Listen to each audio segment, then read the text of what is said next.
Good morning, everyone. Back again with more Nid painting.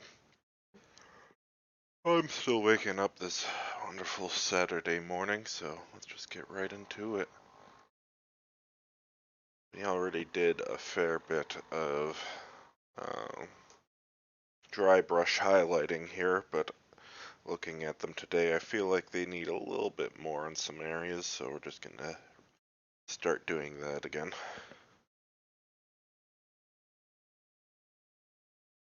And it's Saturday, that means sea shanties. Because why not? But yeah, just felt like these guys' tails didn't get enough, so gonna smack those up a bit more. Some of their hind feet. And basically just gonna go back over all of them and see any spots I think they need a little bit more on.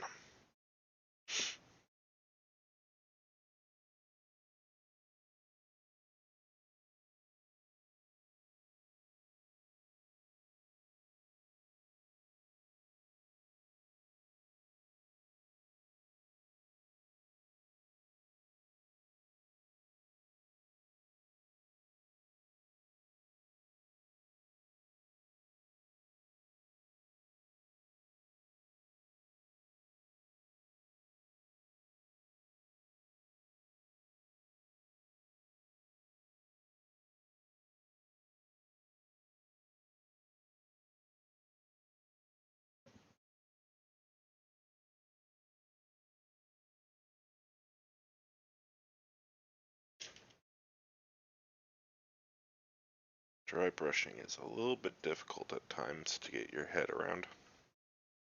Basically you want to rub the paint and moisture out of your brush so that you can only apply little bits of paint from the tips.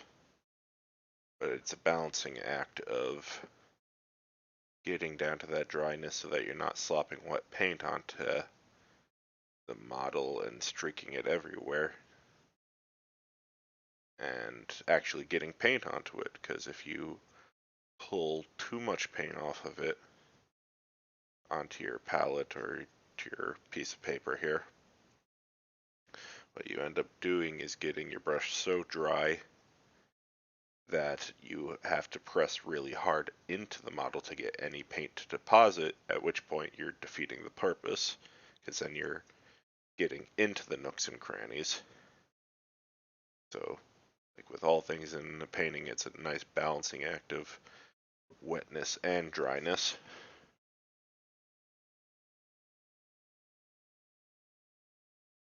And it takes a bit of patience to only get the right amount of paint in there, going nice and slowly.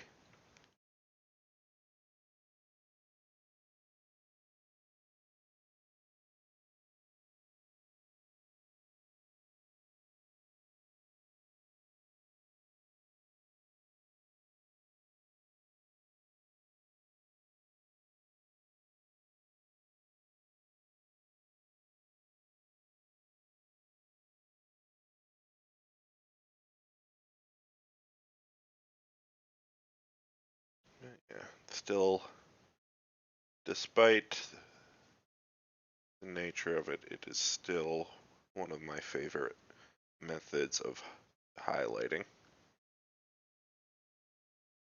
Certainly a lot easier for me than edge highlighting.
What you see me doing here is a little trick I picked up from, I don't know, some YouTube channel, I think.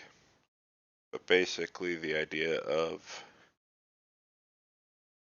while working your dry brush, occasionally dabbing it onto your wet palette or a sponge or something, just a slightly damp, wet damp surface to add just a little bit moisture back, because eventually your brush does get clogged up with paint, really dry paint. So instead of adding more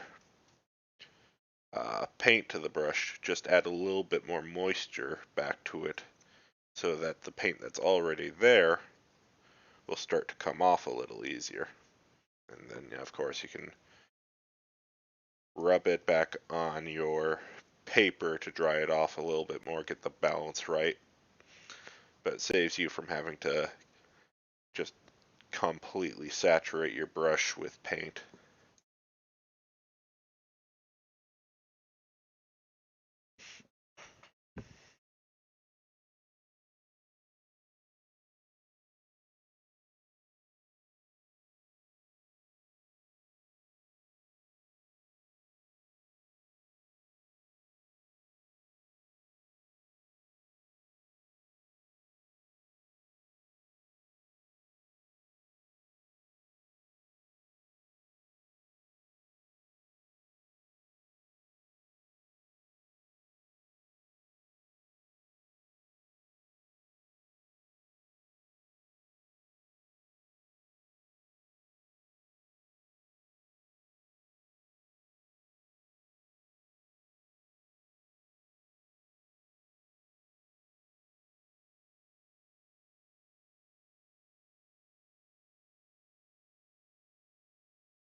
Good morning, Oni Ripsa. Yeah, I'm just getting into Warhammer myself, but I have always enjoyed miniature painting.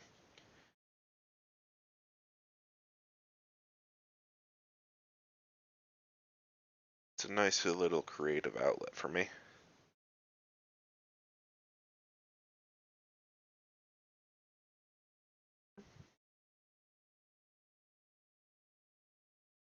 Hoping to get a game in with some friends this weekend.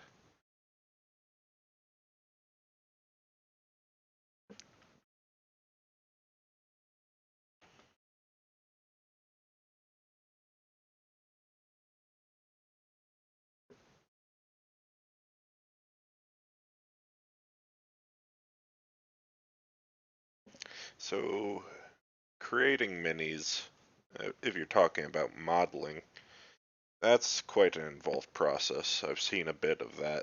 I've got some friends who do actual sculpting with polymer clay and armatures. Basically, what you do is you create the bone structure using metal wire, kind of like the same stuff that paper clips are made out of. And then you start piling on the uh, polymer clay onto that and shaping it and sculpting it in the way that you want until it's uh, the way you want it, and then you bake it until it's nice and cured, and then you can go ahead and paint it. And that is definitely one of those high skill ceiling hobbies. It takes a lot of time and practice to get yourself good enough to be able to make high quality miniatures like that. Now, it doesn't have to be high quality when you start. Anything's better than using dice uh, to represent your minis. But, you know, every hobby starts with the first step, so definitely go at it. Personally, I don't have an eye for that. I'd much rather um, just buy my minis. I typically go with like Reaper or WizKids. But to each their own.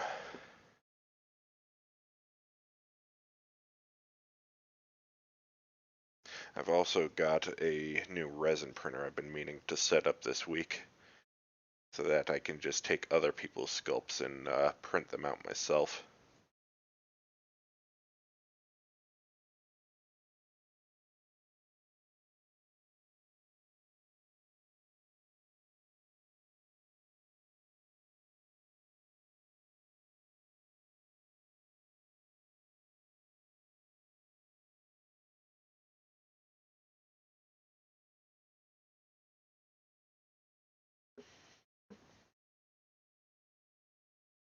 But yeah, I definitely much prefer the painting aspect. It gives me maybe not as much freedom as modeling, but enough that I can enjoy the creative process. I'd, I've got a lot of hobbies, but I don't do commission work for any of them.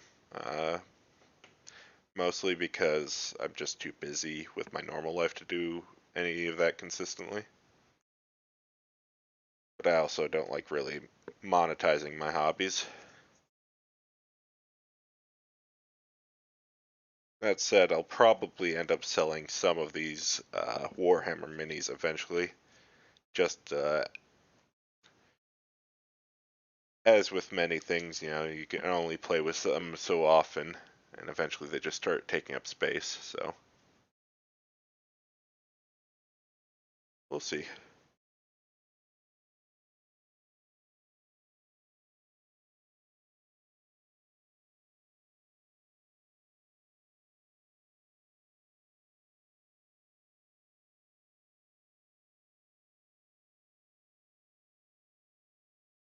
I have a few friends that do commission painting. So Warhammer 40K is um, a war game. So these miniatures are all part of an army, um, and all that you're seeing here is actually a very small amount compared to most games. This would be sort of like a patrol unit size. Uh, a full army would probably have maybe 100, 150 of these models. It's definitely not a cheap or quick hobby. Uh, People will often spend well over $600 on their army.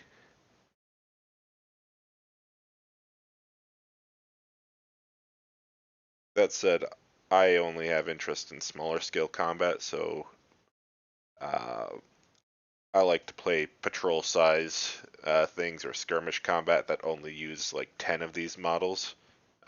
I haven't played the Warhammer versions of it yet, but uh, I've played like World War II tank games with similar concepts, and I much prefer small tactical combat because it feels like it gives you a lot more control over what's going on.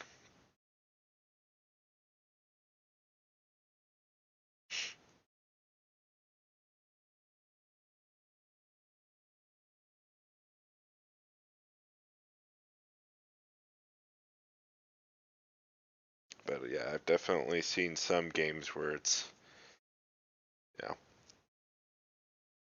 well over $2,000 worth of plastic on the table.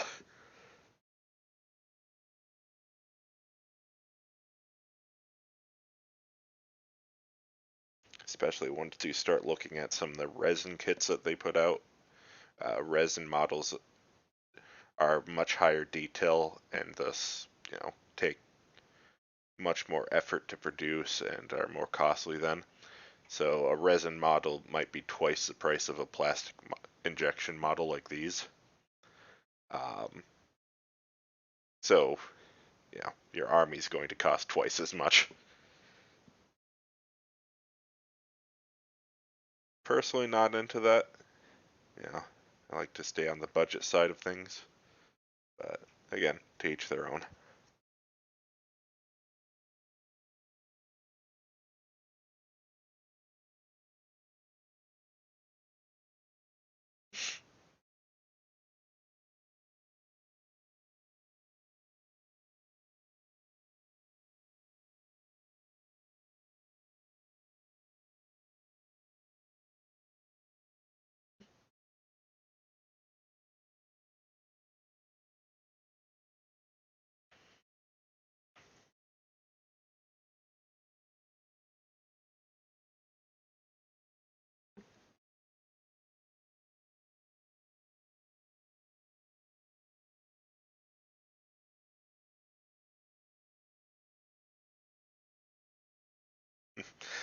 Have fun with that. Thanks for stopping by.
I'm definitely happy I decided to come back and do more dry brushing on these.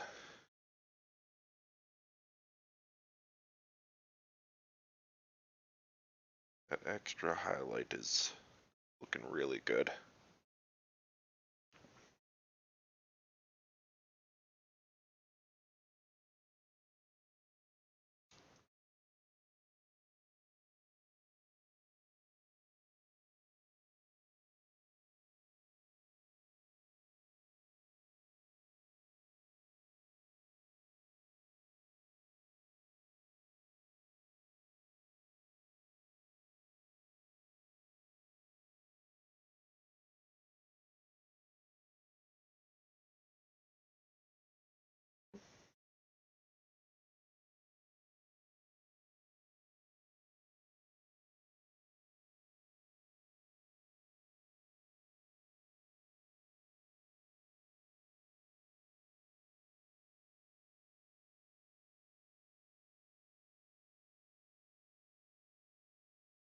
Hey, Kara.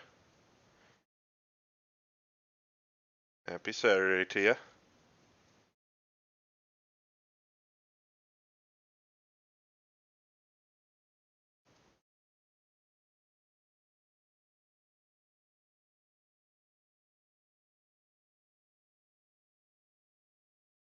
Much painting left to be done.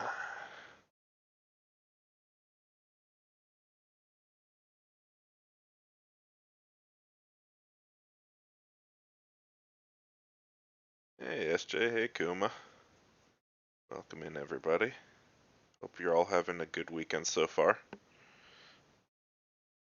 I'm just touching up these guys a little bit more with the dry brushing, trying to bring out their details a bit more before I slap on that red.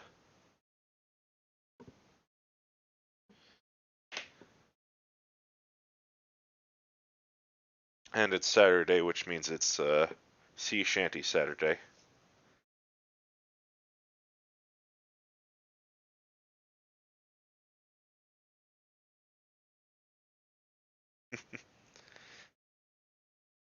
Make me some coffee while you're at it. I had some caffeine pills this morning because I was lazy, but I could definitely use a hot cup of joe right now.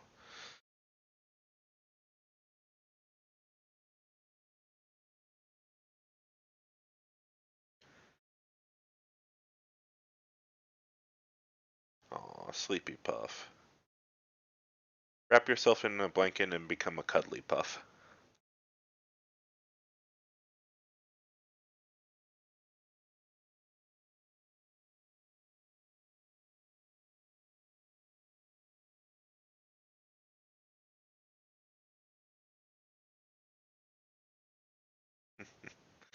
And give Sasha some scritches for me while you're at it. Aw, cozy puff.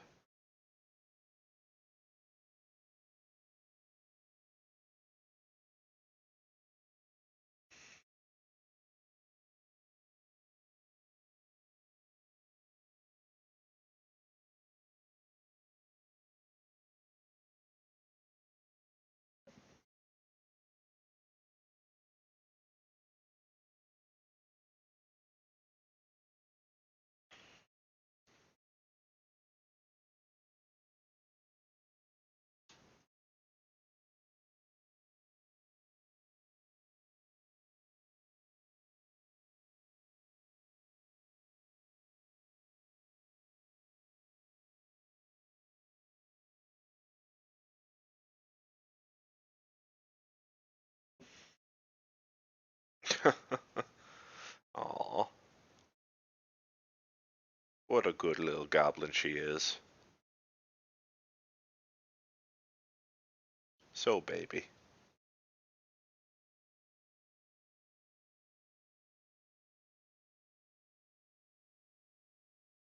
Today Miller decided he was going to be extra cuddly today. So while in bed, he was just pressing the entire weight of his butt into my chest.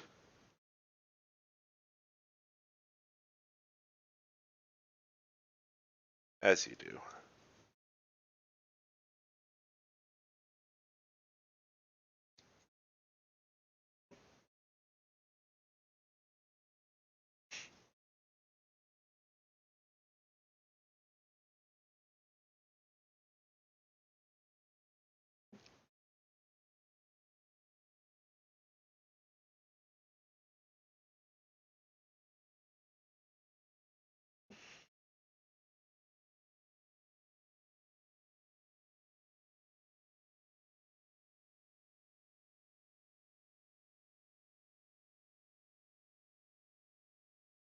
Yeah, I am hoping to get these guys all finished up in time for, we're doing game night tonight at one of my friends' places. I'm hoping maybe we can get in a few test games of like Kill Team going. Because all of the people that are interested in playing Warhammer with me will be there. So I already have two kill teams ready, my robot boys and my orky boys. But it'd be nice to have a third set so everybody can try a different variation.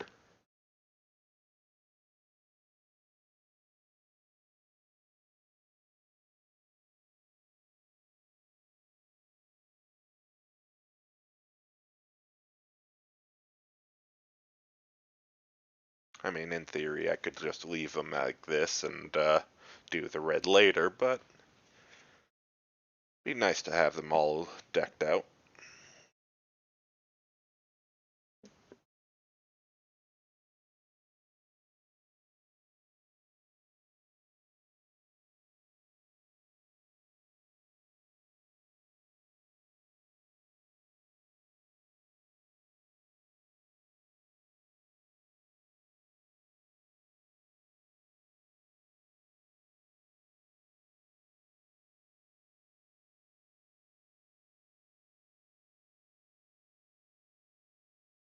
Anyone else have any big plans for this weekend?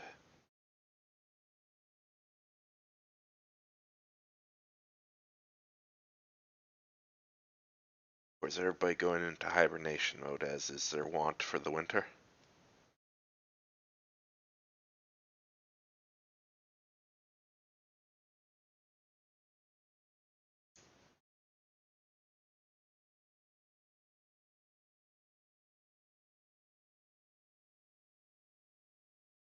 Oh, work. Work is butts. Especially when you've got that database that doesn't want to work for you right now there, SJ.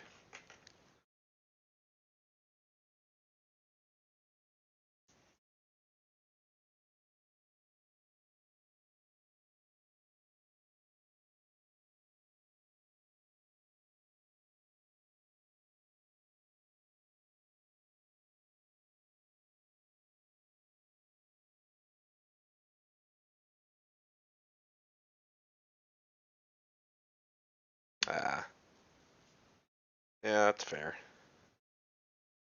Still butts, but fair.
Ah, I see, I see.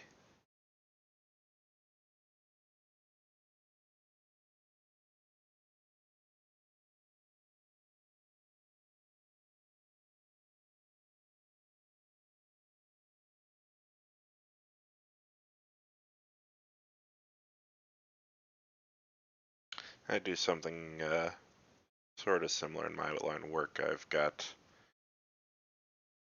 We've got talent communities, which are silos inside of our own consultancy based on what sort of work you do. So I'm in the infrastructure department, which means I typically work on like servers and stuff. But from time to time, I get called in to help with a project uh, assisting like the security folks or the networking folks or something. Because, well, it's not 100% my specialty. Sometimes they just need the bodies. You're going to move a shelf. Well, practice good shelf care. I mean, Kuma, some days I have to set aside all of my spoons and all of my energy to do the laundry, so, sounds like plans to me.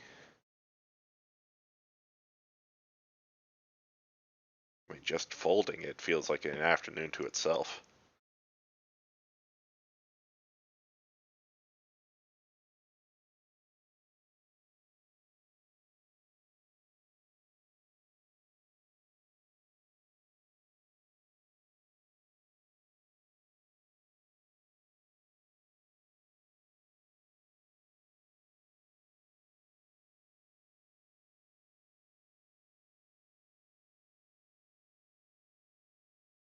I think these guys are looking pretty fancy so far.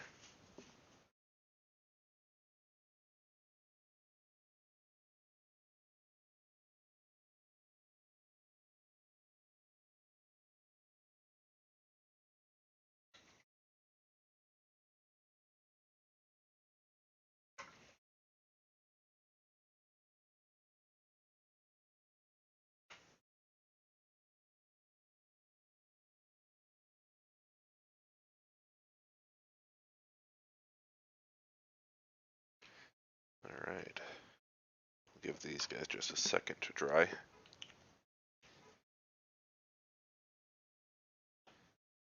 Wash off my brushes while I wait.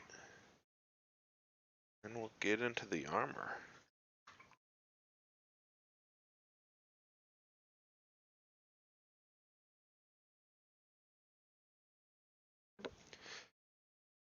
Yeah, it almost makes me want to get like a TV for my laundry room, because my laundry room is downstairs in my basement.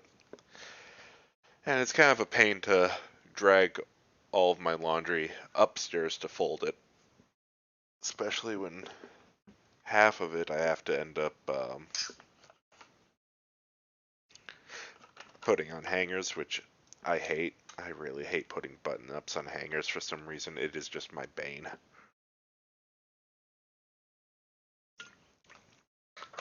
So I think I just want to get like a TV downstairs so I can watch something while I fold it straight out of the dryer. Because sometimes you just need to throw money at a problem to solve ADHD laziness. What was I just about to do? Wow, my brain is not working this morning.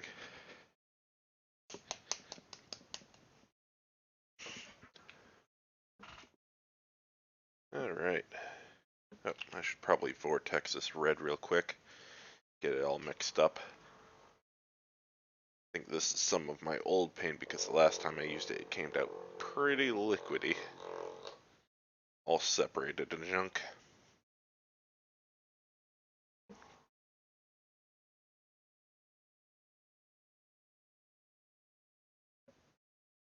Yeah, hangers are extra annoying for me because, you know, I'm a big lad. I wear double XLs and stuff like that. And they don't really make bigger hangers for bigger shirts. So all of mine always hang so weird and flop around on them. It's just such a pain. Alright, so now we've got some red. We're going to be laying it down base coat, so not going to thin it out too much. We just want it to flow nicely off the brush, but we still want it to get really heavy coverage.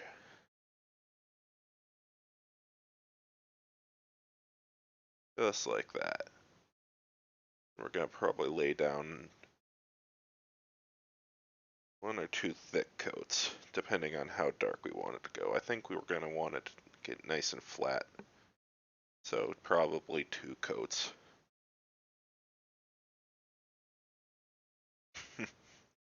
I'm tempted, Kara. I really am.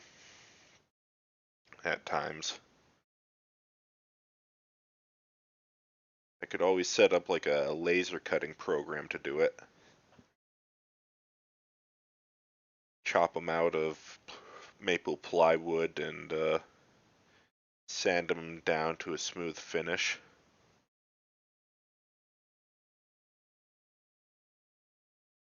Yeah, these carapaces gonna get this nice bright red. Don't know why High Fleet Hydra has this color scheme. Like, you'd think that biological terrors like these, bred for war, would develop like natural camouflage or something, instead of sticking out in basically any environment. But you know, it's 40K.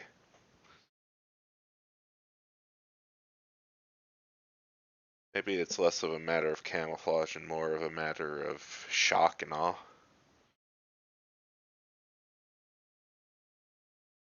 I think I introduced a little too much water to this brush load.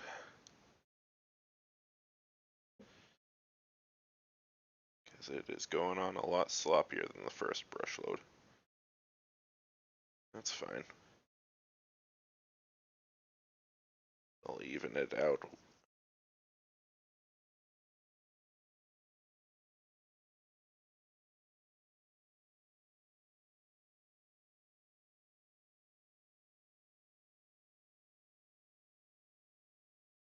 But it is a cool look. I do like the blue and the red.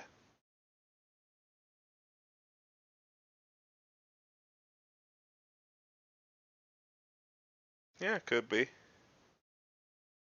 I mean, these guys are poisonous. They've got acid spit, basically. Or venomous. These guys are dangerous. These are nasty little fellas.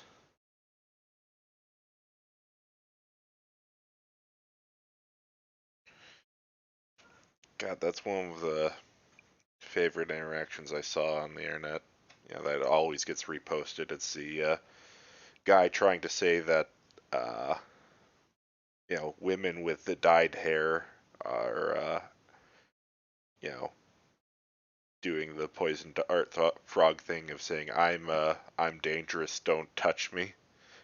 And a biologist responding, you realize that that natural process is uh, a defense against predators, right? So in this case, I think it's working pretty well. Just, you know, gotta love it when you see jackholes on the internet taking their L's.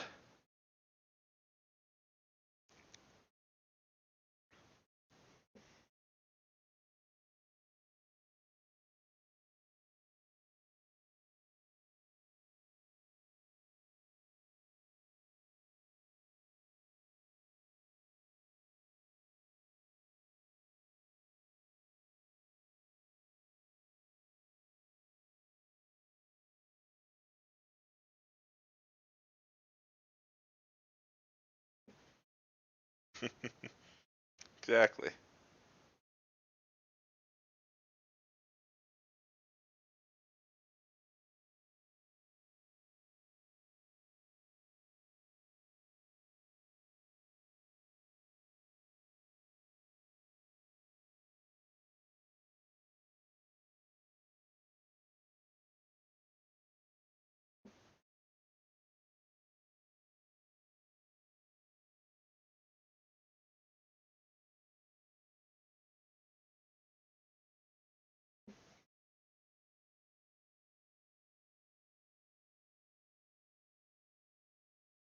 Oh, what you gonna do, Kara?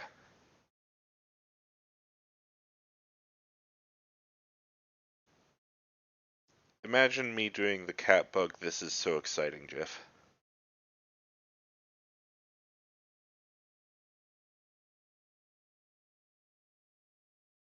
Aw, cute.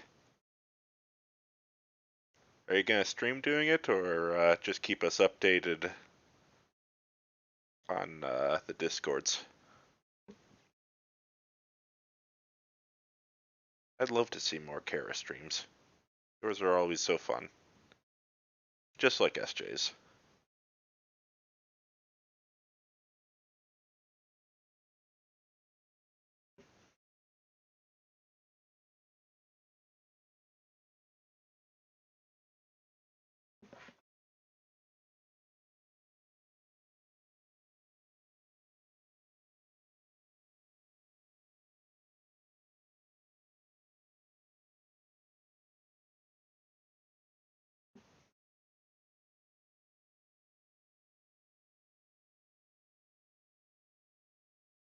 I'll definitely let us know. Love to tune in for that.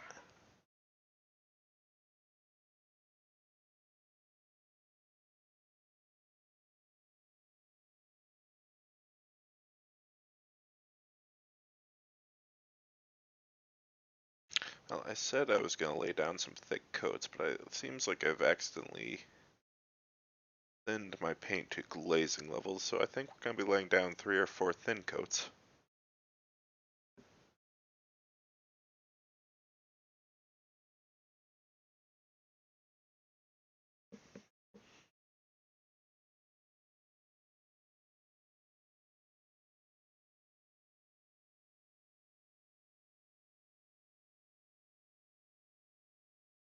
That is fine.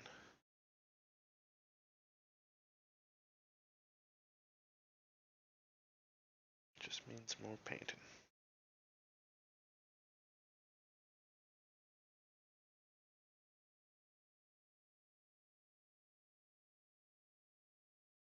Also doesn't help that I'm putting red on a layer of blue, which, yeah,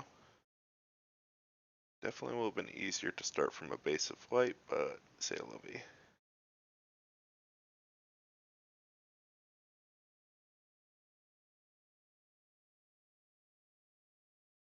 Well, looks like I made a little mistake there.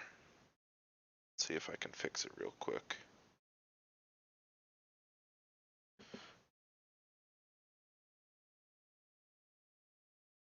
Sometimes if you're quick enough, you can catch a mistake by splashing a bunch of water on it with a brush and then wicking that away. But sometimes you just get left with a whole bunch of red on an area and call it a blood splatter.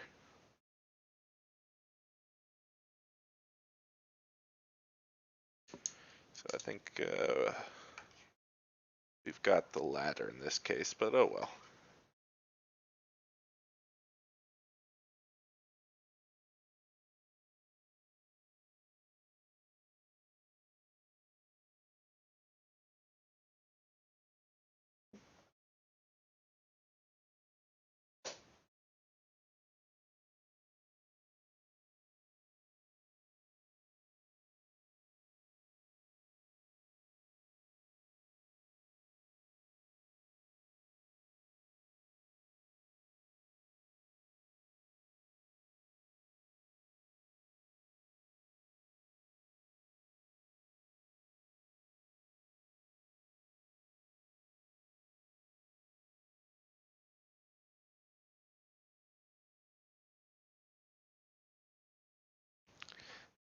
I think it should be said as a reminder, Yelk is not the best painter. Yelk is not a great painter, but Yelk is still a painter. And eventually maybe I'll get good.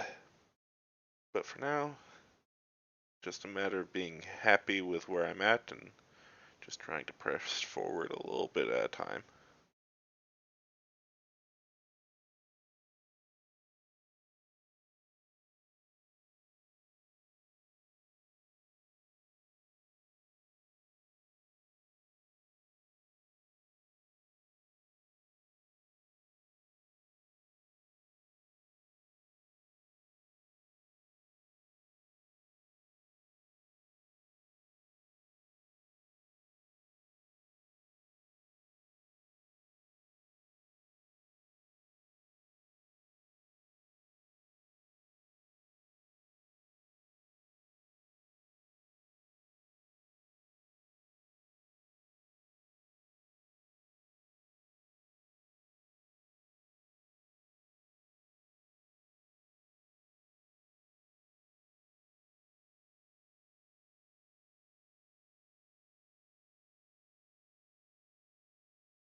Alright. And the headpiece. Now that we're done with the back carapace.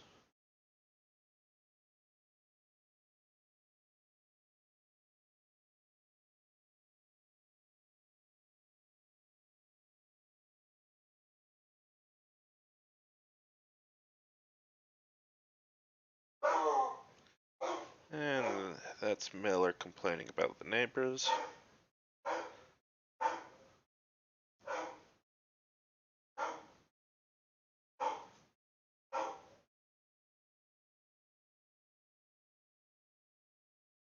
Such a diligent guard dog.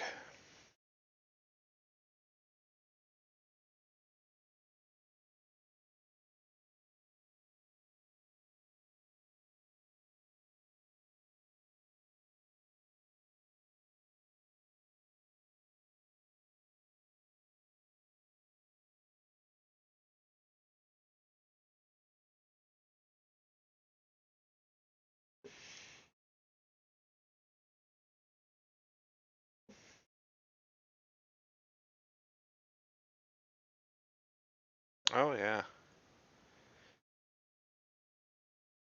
Such a guard dog.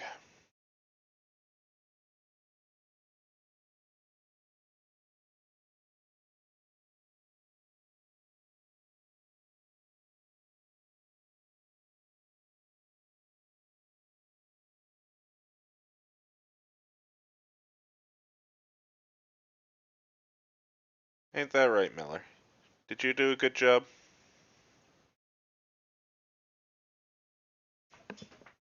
He's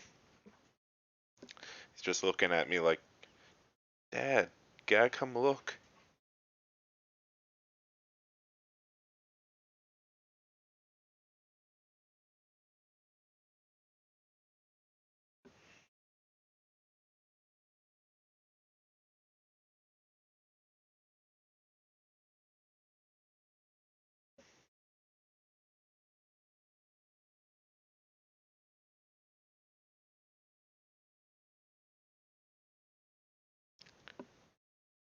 Now getting some of the carapace bits on the gun while I wait for the head to dry more.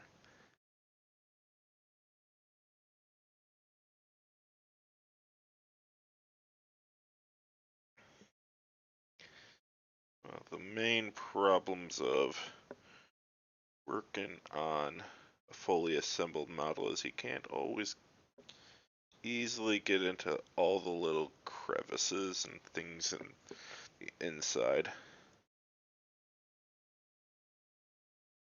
Which means that these guys are going to get a lot more little bits of red where they shouldn't, but again, we'll just call it blood splatter.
Oof, I'm actually not in the mood to listen to this song, so we're gonna skip him. It's an upbeat song, but it's very depressing, and that's just not the mood I want to be in today.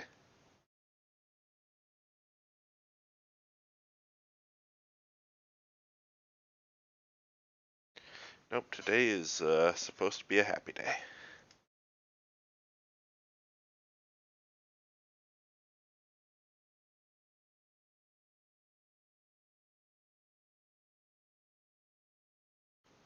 Only smiles today. Right, everybody? Happy, happy, happy.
The chirality of work pieces is always a pain.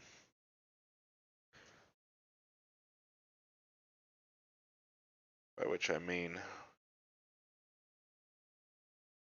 working on the right leg is certainly much harder than working on the left because I am not ambidextrous, which means I have to approach the right leg from a much different angle because there's a body in the way of it. Hey, Merlin. Well, thanks for stopping by at least. I appreciate it.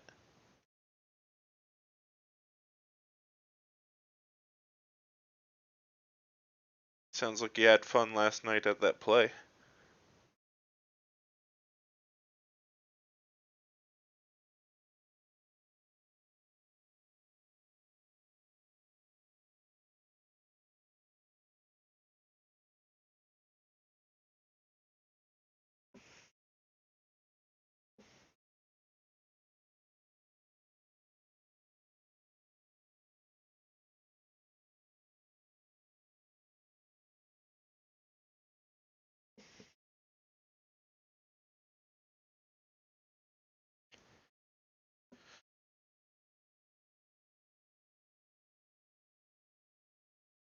Trying to get my brush into this little crevice here.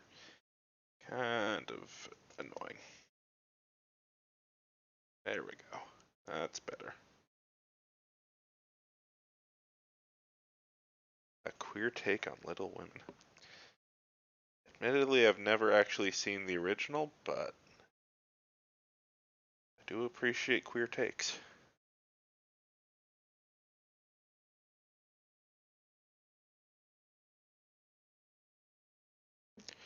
Personally, I prefer big women, like 7 feet tall and can crush you with their thighs.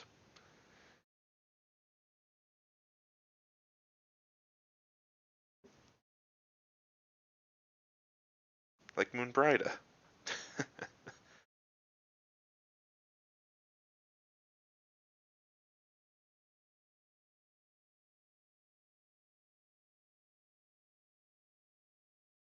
Kara gets it.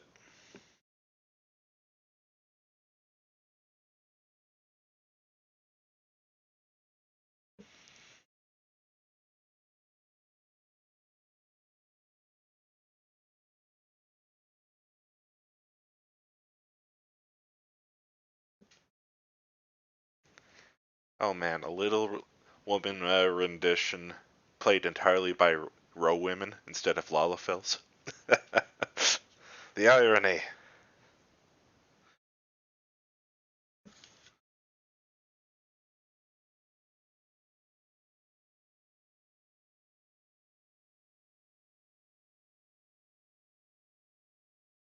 Get in line, Kara. Everybody wants a piece of that.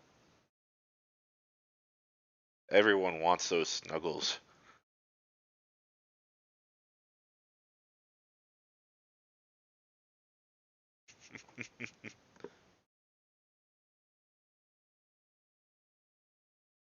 Oh god, that was an amazing part of Desert Bus. Personally love it whenever Jacob's on camera. He's just got such authentic energy.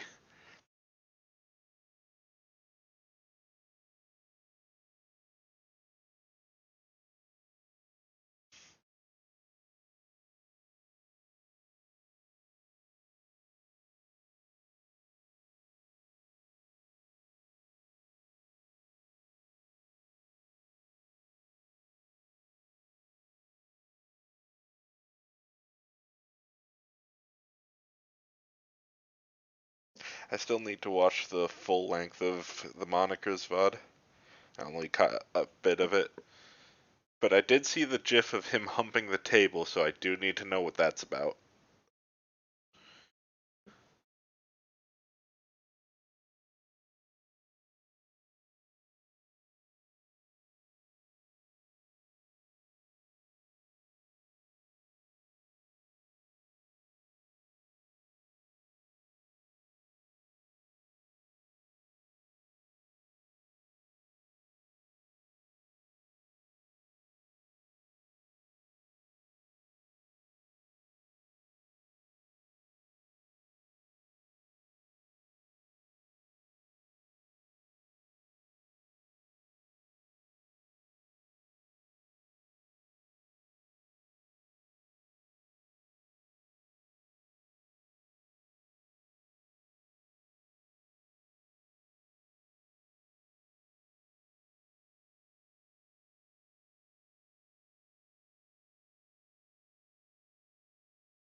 Oh dear.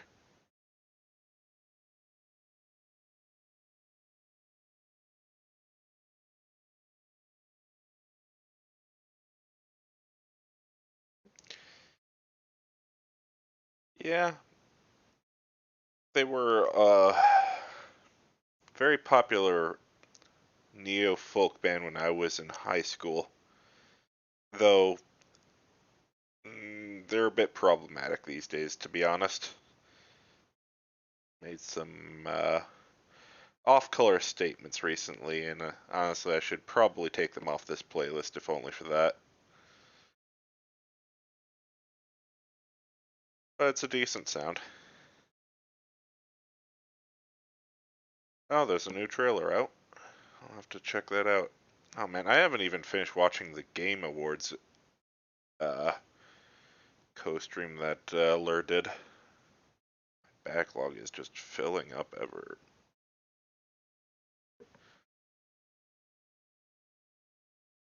More and more every day.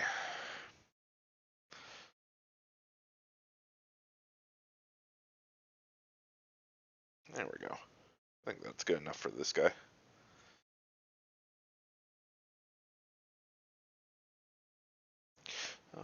Actually, you know what? I'm just gonna try and glaze this transition a little bit.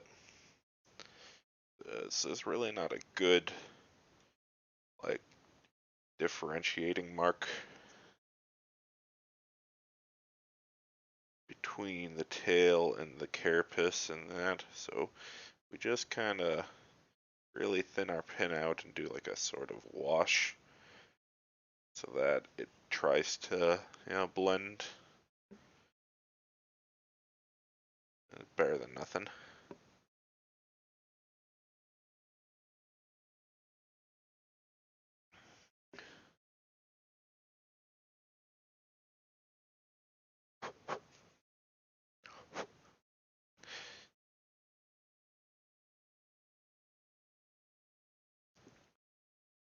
But Merlin, Hades 2,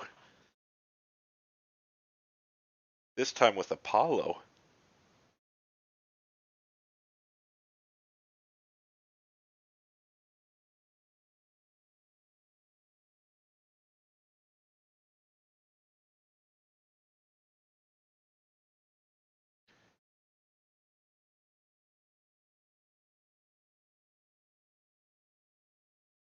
Have a good day, Merlin. Thanks for stopping in again. Can't wait till you're back from vacation.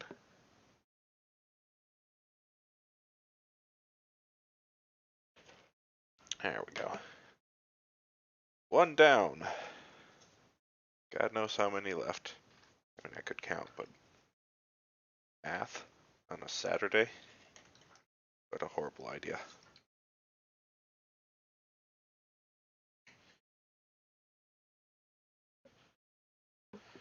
Actually, it's been an hour and some change. I'm gonna take a quick break. Everybody get up, stretch, do the fluid swapping and all that, and maybe get yourself a snack, and I will be back in 4 minutes or so. Something like that.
Alright, I'm back. I got myself some of my fresh bread. Gave Miller a pig ear to make him happy. And we can get back to painting. Yeah, Kuma, my brain did the same thing. I'm just not used to seeing anything other than Final Fantasy 7 and 14.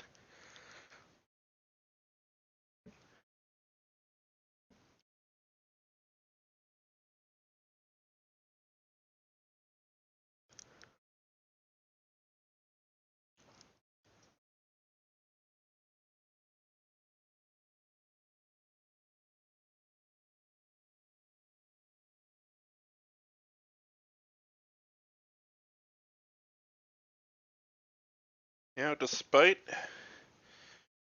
Dot Hack probably being my jam, I've never actually seen any of the Dot Hack series.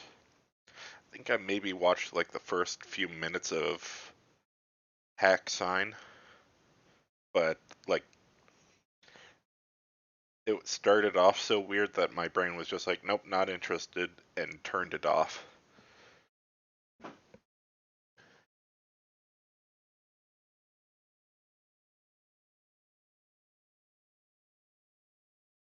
And at this point, I just, don't have the time to start a new television series.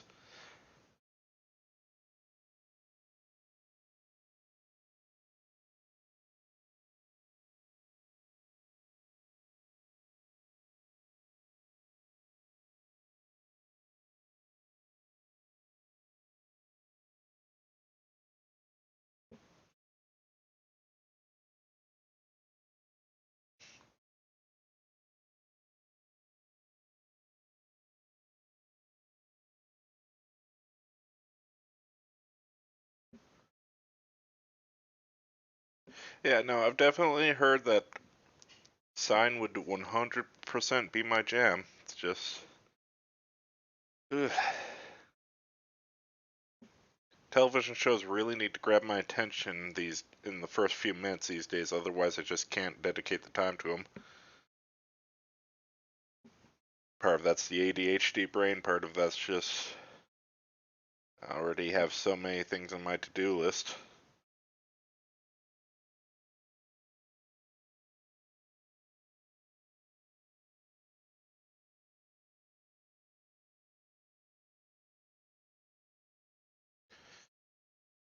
I am having a lot of trouble getting the thinning balance right on this red. I don't know what's up with it.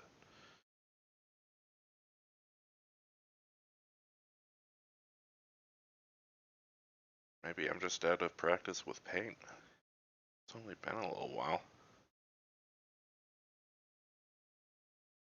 But it is either always a little too runny or a little too thick for me right now.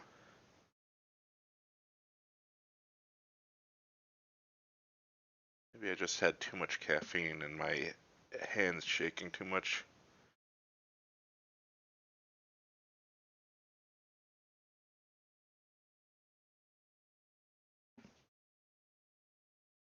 Oh yeah, all those old, like, 2003 animes really show their age. Like, even the original Full Metal Alchemist.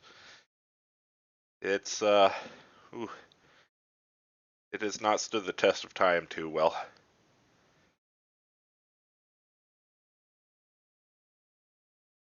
I heard a friend of mine went back and rewatched that old Cartoon Network show, Code Lyoko, that we were all obsessed with as kids.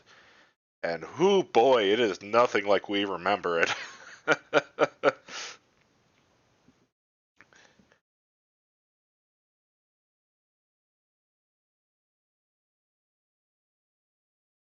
Like at the time, that 3D animation was spectacular. Didn't hold up.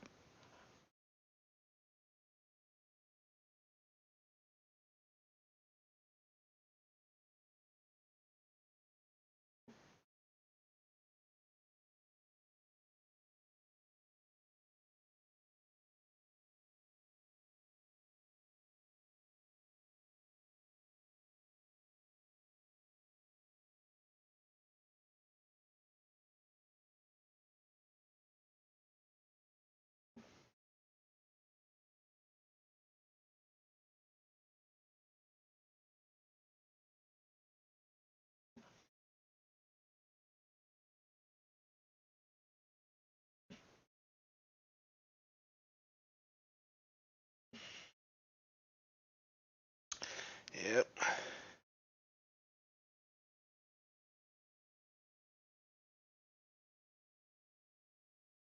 The weird thing about Uncanny Valley is that we're not even entirely sure whether or not Uncanny Valley is actually a thing.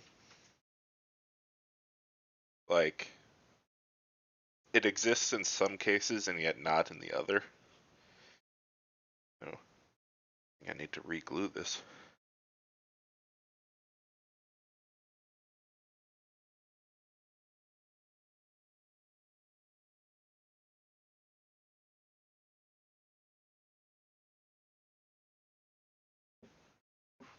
New movie coming out about a killer android that lives. Yeah,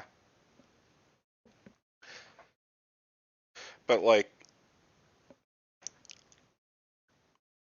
the latest thing I've heard is that Uncanny Valley isn't about the fact that um, something looks too close but not close enough to us, but that it looks sickly to us, like um, like it's diseased or something, and not that it's an issue with the uncanniness of it. And in reality, that dip is much more exaggerated than it is in real life.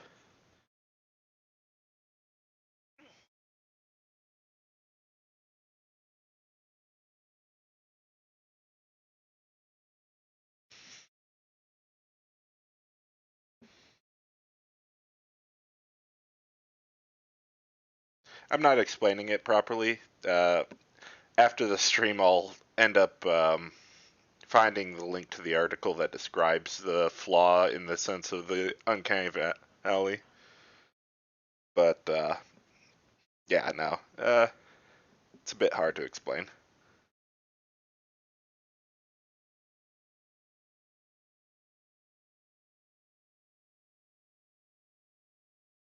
Human psychology is funky.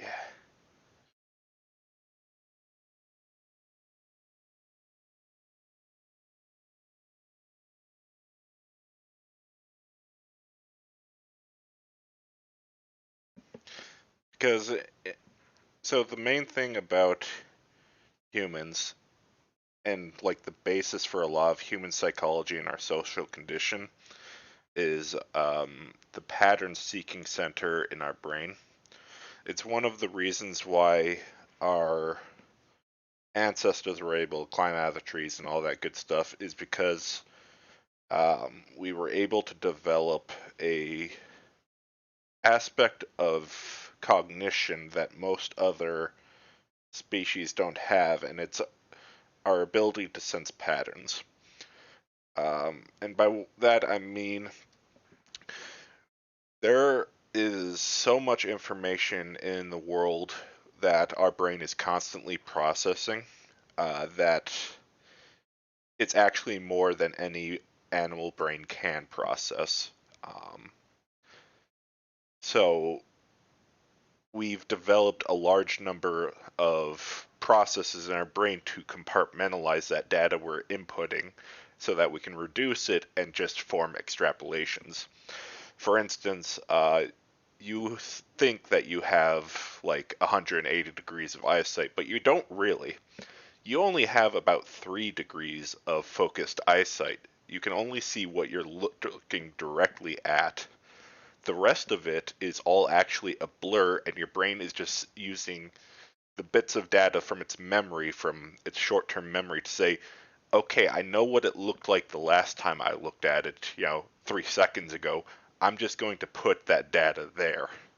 And that's how we end up with like optical illusions and stuff. Because if we were trying to take in all 180 degrees of our eyesight constantly, it would drive us insane because we wouldn't be able to process all of that data at high res constantly. It'd be like overloading your CPU.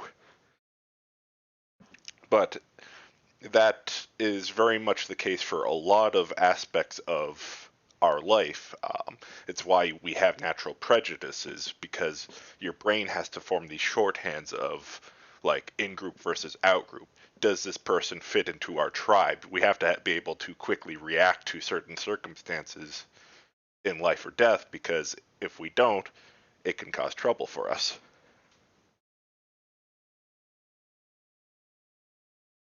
So there are a lot of things that are in our life, in our reptile brain, in our monkey brain, well, in our pre-human brain, caused by our need to quickly process information and find patterns, because if we don't find patterns, our brain overloads. So the uncanny valley in that diseased aspect, like Kara said, it's part of our brain saying, this person looks different. This person looks like they might be diseased, or they're suffering the effects of something. We need to stay away from it.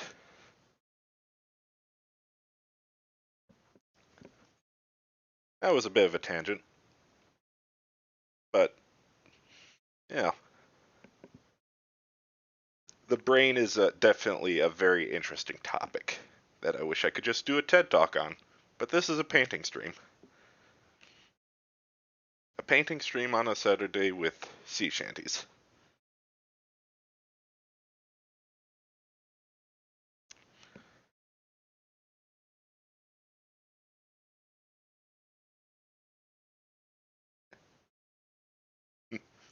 Exactly. And as something that shouldn't have to be said, but I will anyways, when I say, uh, you know, these pattern seeking behaviors cause prejudice, that is the root cause, but it's not an excuse for it. You know, we're humans. We deny our nature constantly. So if our brain's telling us to be prejudiced, we have to be able to say, no, stop thinking that. Actively think not prejudiced.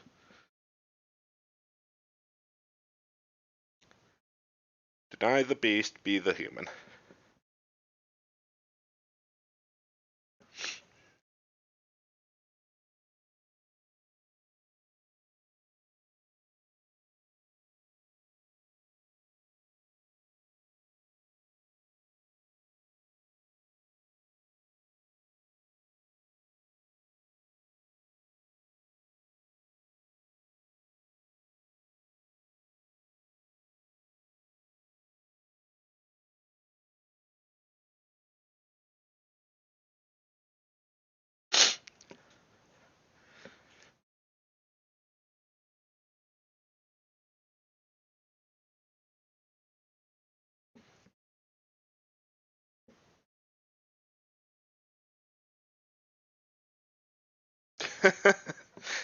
Exactly.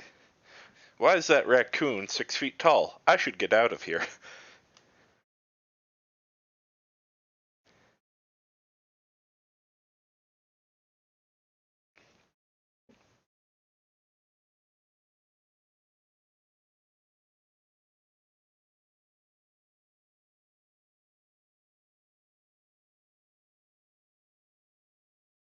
Foaming from the mouth? Oh no, that's bad.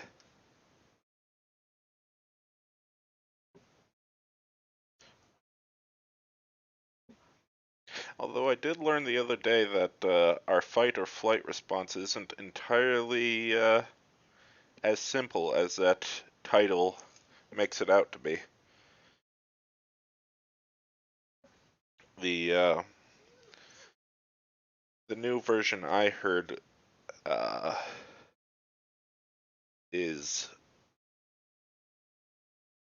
fight, flight, freeze, fawn. And the idea of those other two is freeze. It's your natural instinct to just, you know, play dead, or, you know, try not to trigger the prey instinct of your predator. Uh, and that's usually represented in, like, when you just shut down in the face of something anxiety inducing. and fawn is your roll over and try to appease sense, and that's more for like social interactions, but like within the pack or something where you just are like, no, no, no, you know, I am baby, do not hurt me.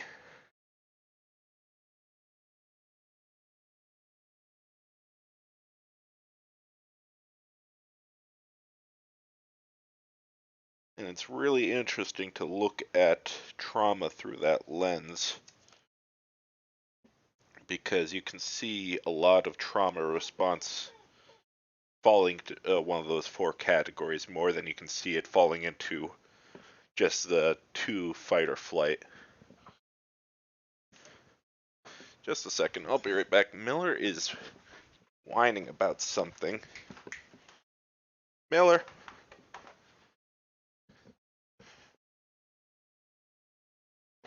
Ah, okay. Nothing's wrong. He just hears another dog outside. Come here, Miller. Just gonna bring him in here.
What do y'all think?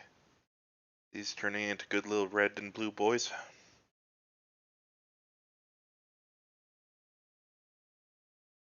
I think they're turning out okay. Good enough for the game table, at least.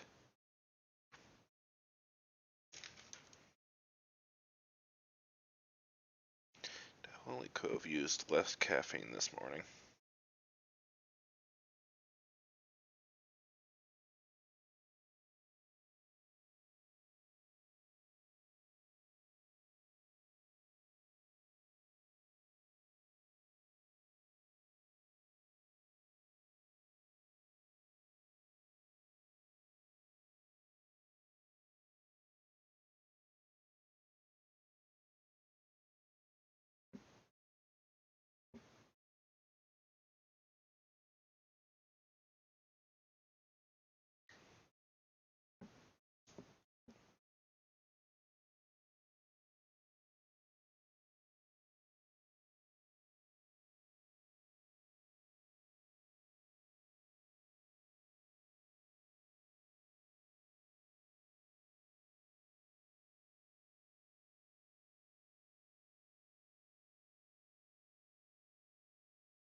one of the things I want to do when I try to make these guys even prettier is going to be doing some edge highlights on the ridges of these armor plates. And it's just going to be a matter of mixing a little bit of yellow into the red in order to turn it into a red-orange. Make it look a little brighter. And sliding it across the edge to just kind of look like the light is glinting off of it.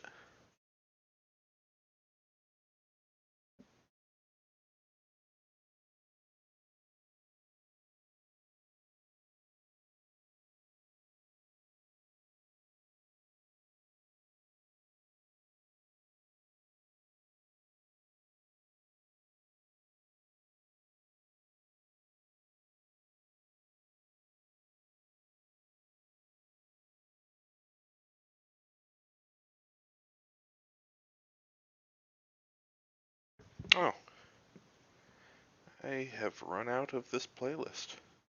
Alright, let me just finish up these brush strokes real quick. We will start up a new one. I want to make sure that I do all of an area one sitting so that I don't end up with patchiness. Okay. I don't know. Let's see what we've got that we can also put on. How about jazz?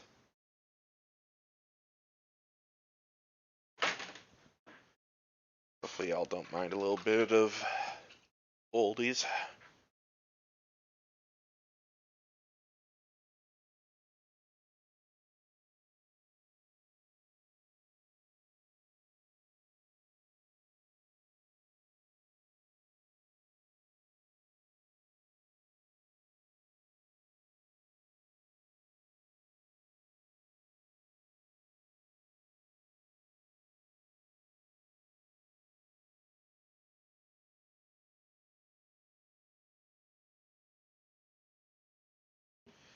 Because Yelk is a bit of an old man at heart.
How did I hold this last time?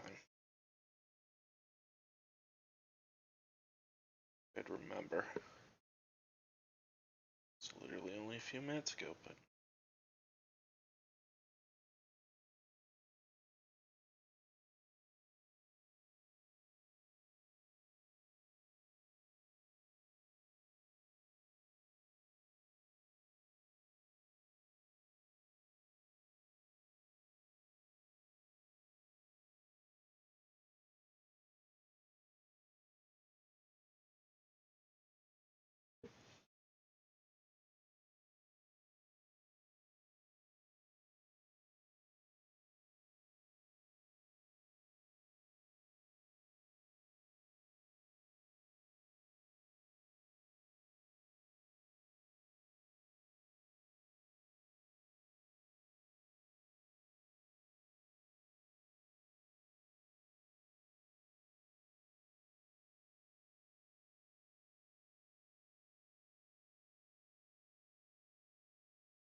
So I'm thinking about maybe changing my Saturday stream to be more of a noon to 2 thing. Also because it just does not get the same traction that the other streams do. I don't know if people are asleep or still or busy on Saturdays. Obviously, I don't want to move it to like Sunday or anything because I don't want to interfere with SJ or Julie's stream.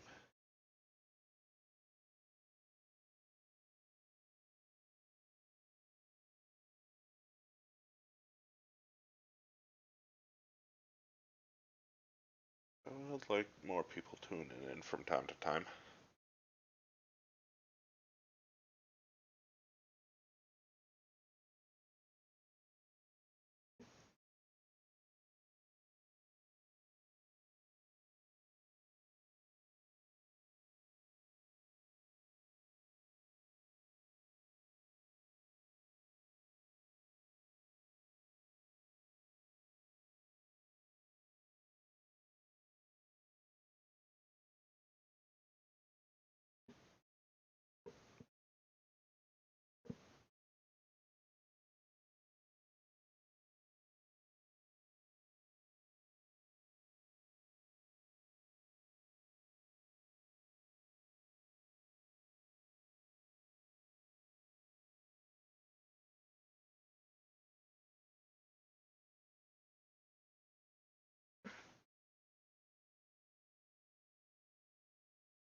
I do really like the red weaponry here.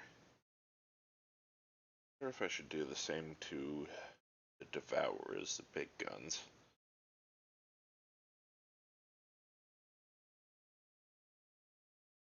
Spine fists are a little easier to determine where bits end. I don't know. Oh dear. I didn't complete this section on this guy. Glad I checked.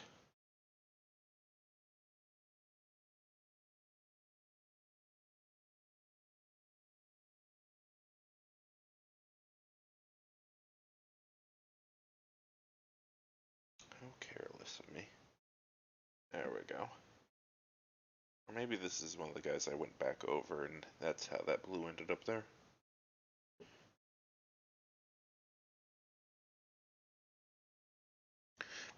Yeah, I wonder, like maybe if I just do it from the ridge forward.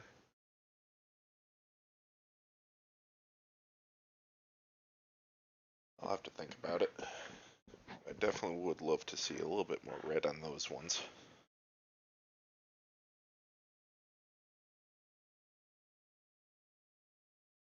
But I think this guy's good, so let's move on. The real struggle is going to be figuring out where to put the red on the Jane Stealers, because it's not like they have any real distinct armor points compared to the Termagants here. All of it kind of really blends together. Like maybe I just make the claws and tongue and stuff red, but I don't know. Might have to look up some inspiration online later.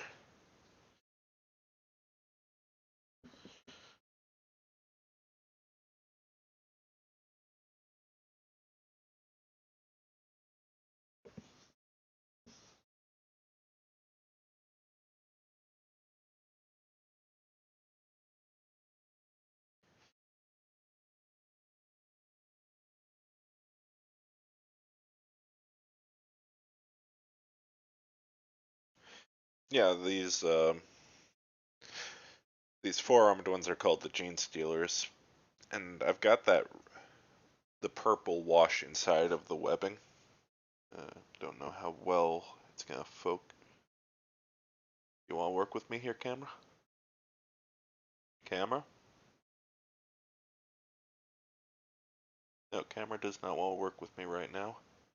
But like the purple is in that webbing there on the shell, but it is not like really distinct as to where that shell ends and where the rest of the body begins. So it's kind of hard to tell, like, because with this stuff, obviously we're making the red the carapace armor. So, maybe with them being entirely different species, they'd have different colors for different parts, but I'd like to keep it very, red is the armor aspect. Or maybe we just say that the gene stealers are red all over because it's carapace all over. Who knows?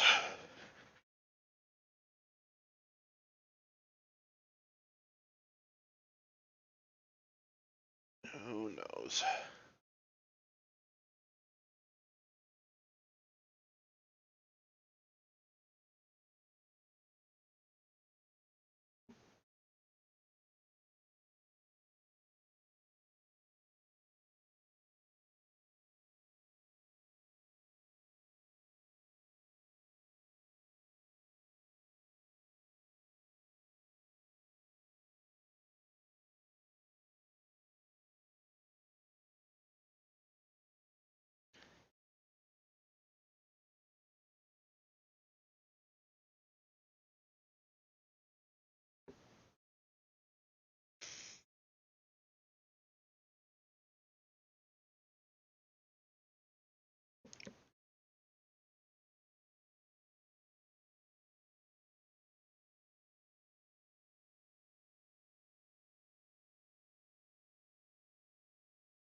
Yeah, the gene stealers are an interesting group.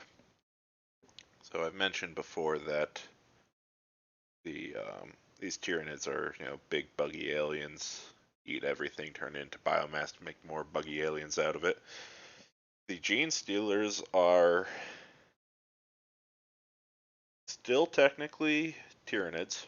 They are still a part of the hive mind, but they also have their own separate hive mind called the brood mind. And what they do is they go ahead to planets or ships or you know anywhere they're planning on invading and infest um, inhabitants of those worlds and ships with gestational sacs. They've got basically uh, like eggs and genetic material that they inject into, let's say, humans. And when the infected humans go back and reproduce, they give birth to mutated humans filled with the genetic material of the Tyranids. And this mutated biology connects them to the brood mind, basically making them sleeper agents. And from there, they continue spreading and infesting the civilian population with this genetic material and adding to the gene stealer cult so that they can destabilize the world, cause insurgency, rebellion, undermine productivity, all of that, until they reach a high enough population density that they let loose a psychic signal that attracts the main Tyranid fleet to their location to invade. So basically, they're like the perfect uh, natural spy ring.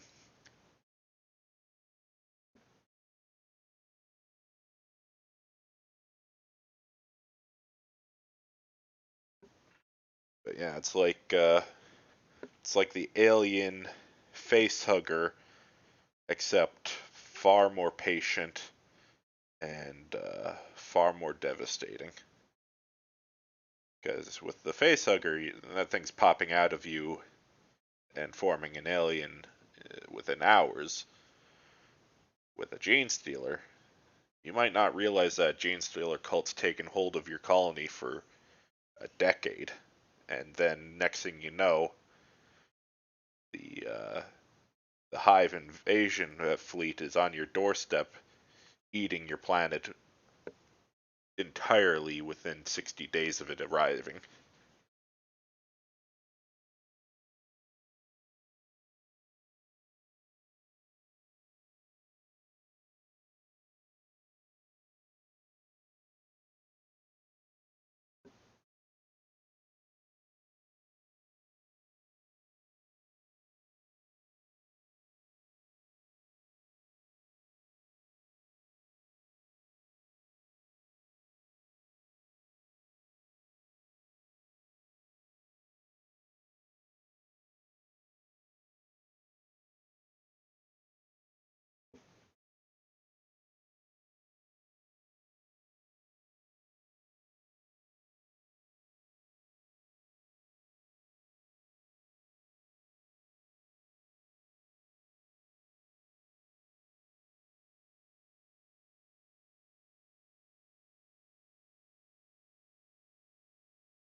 Hey, Louis.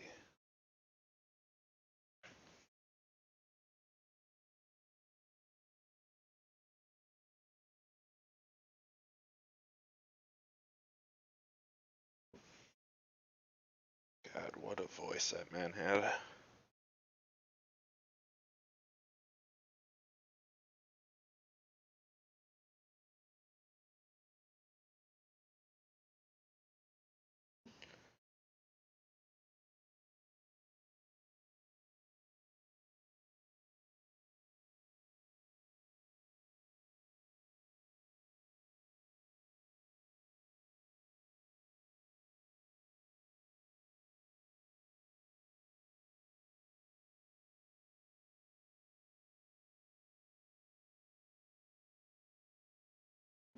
Alright, with that, I'm gonna take another quick break because Miller is begging to be let out.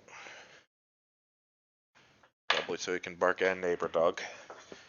But we'll be back in 3 or 4 minutes, and then I'll go a little bit longer today. Try and get some more of this done. So see you in a minute.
Alright, and we are back.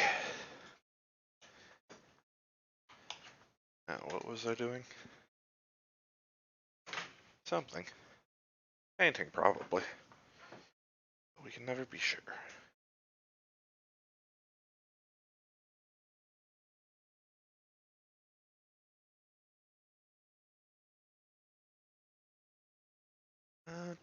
Da.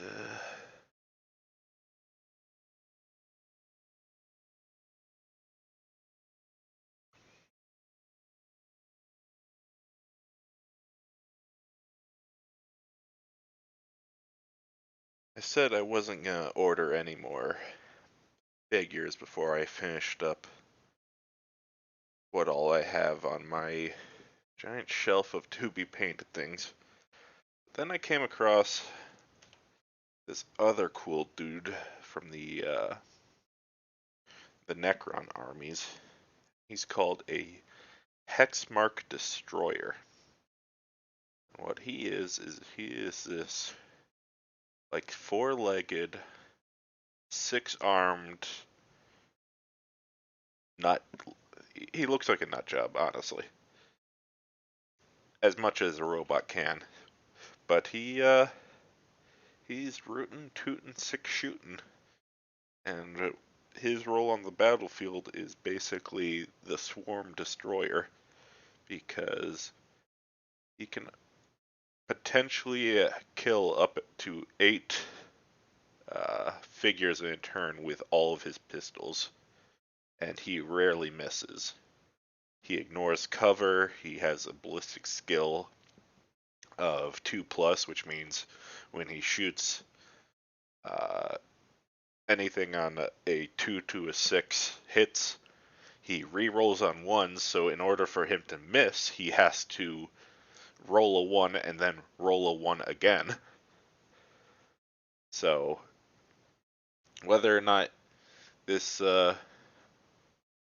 this dude kills your unit is almost based entirely on whether or not your unit is tough enough to take his pistol attacks, and whether or not your unit can make their saving throw. So for lower units with the toughness only 3,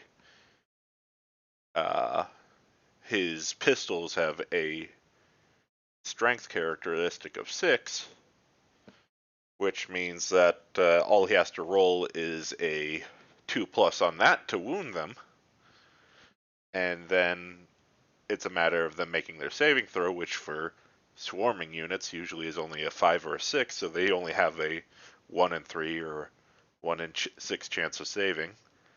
So they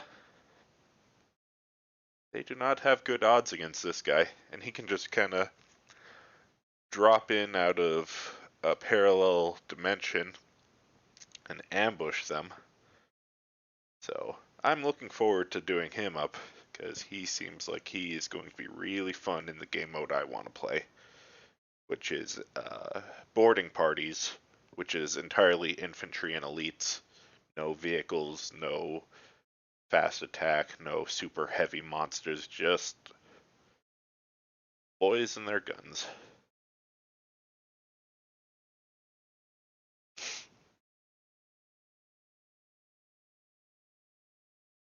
Can't wait to devastate some basic infantry, man.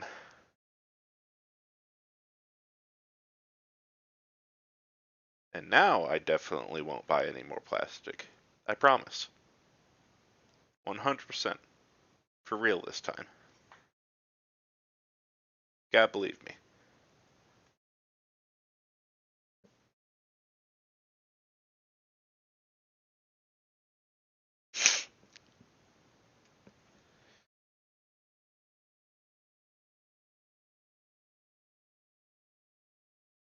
Alright. Gonna get some really thin down paint here. Try and glaze this section in a bit. Nice and gently, trying to just put down really thin layers so that I can quickly go back over them. Just build up the color a little bit at a time.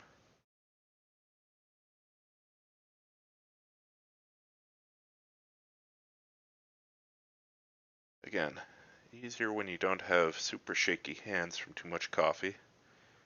But, c'est la vie.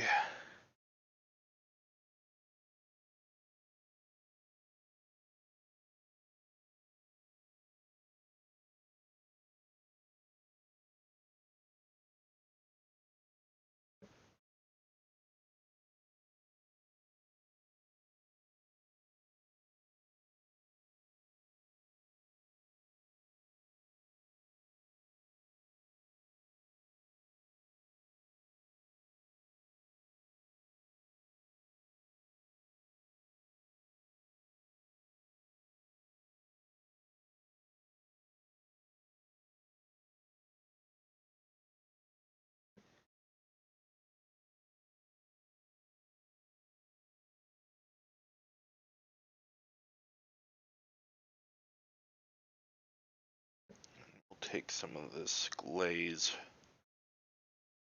try and just blend in some of the spots where I accidentally smacked some red in to try and blend them in a bit. Make them look like they're blood stains properly.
Good enough.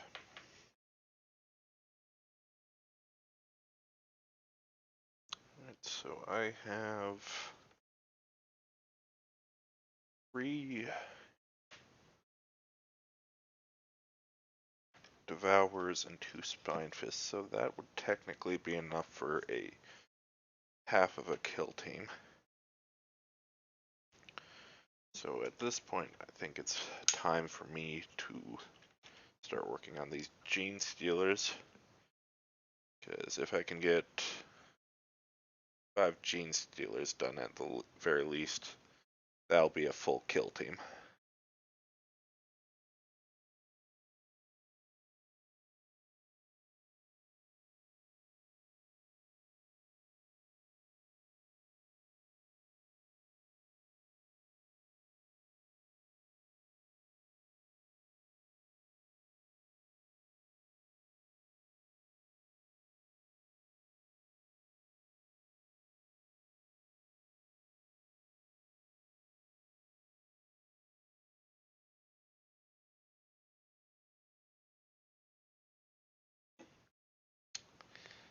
Yeah, I definitely need to super glue that back in. Dang thing.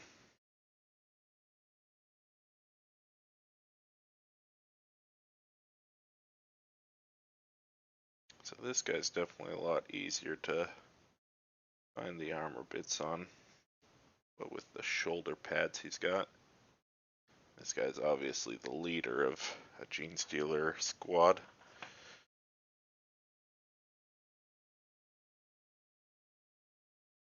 Maybe for the Gene Stealers I'll just do,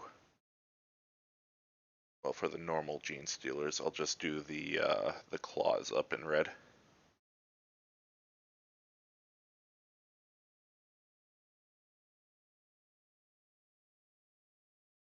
That'll make them easier to get through quickly. Shouldn't muddy their appearance up too much, trying to figure out where to put the red.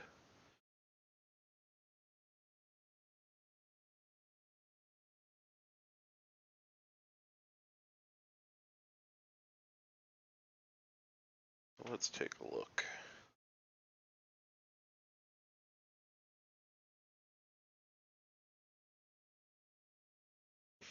Yeah, these claws are very distinct.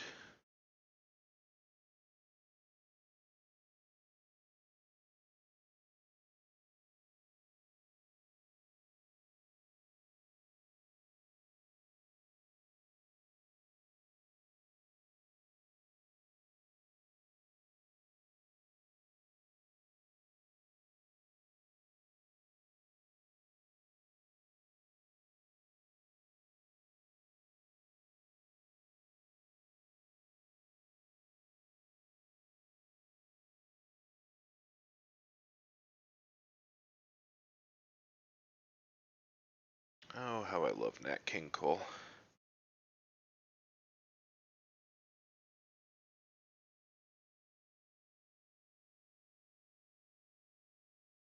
A lot of those early African American jazz artists never got the respect they deserve because of the times.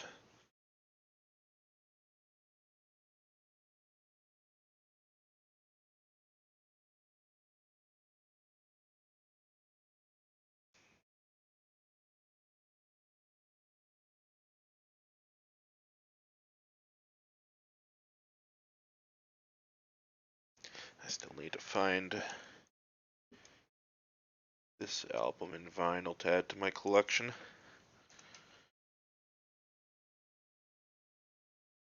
Okay. There we go. Not the easiest getting to these undersides here, especially with my hands shaking so much. Getting there. Thankfully, with these being claws, even if I do mess up, we can just say they're bloody.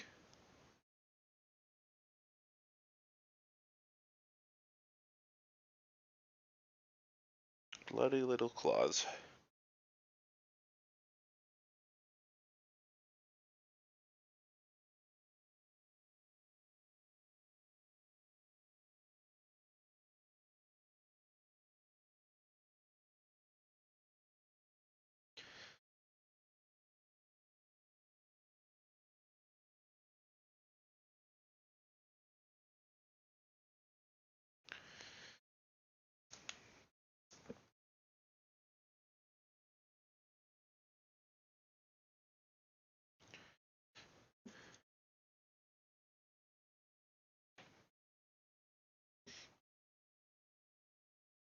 Oh, yeah, sure. Welcome to the chat, Fuzzy Ball of Death. Uh, my camera isn't doing the best job autofocusing, so I'm sorry if it looks a little fuzzy, but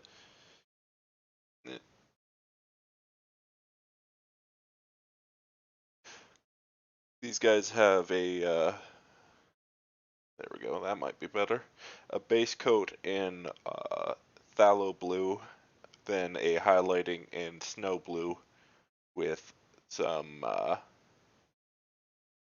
purple wash in the recesses, and then I'm doing red for the armor and claws. And then I'll be coming back through and doing a red-orange highlight on the red sections.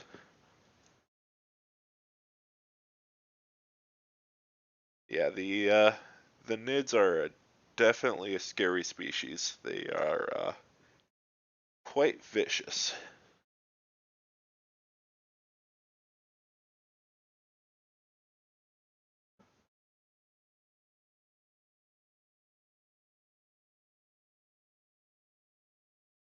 No problem.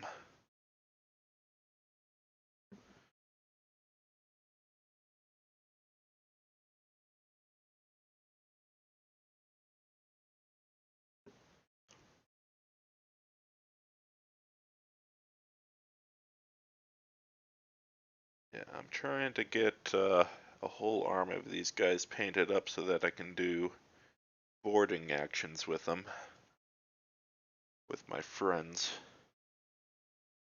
But it's probably going to be a few week process because of how long it takes to do them in the detail I want. Technically,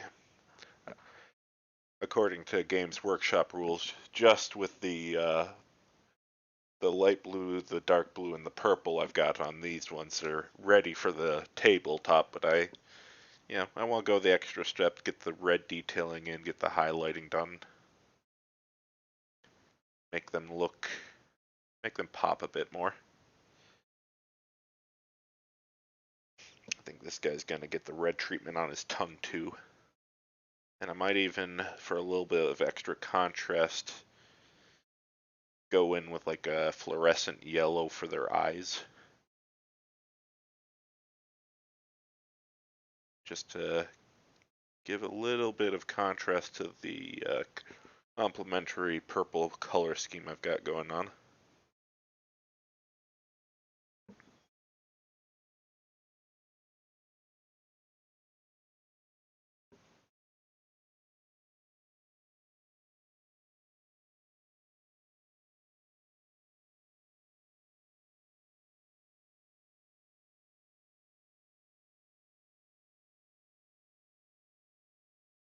Actually, I suppose in terms of art terms, contrasting colors are called complementary, while you know red, blue, and purple would be supplementary colors. It's been a while since I took an art class, so I've got a supplementary color scheme going on.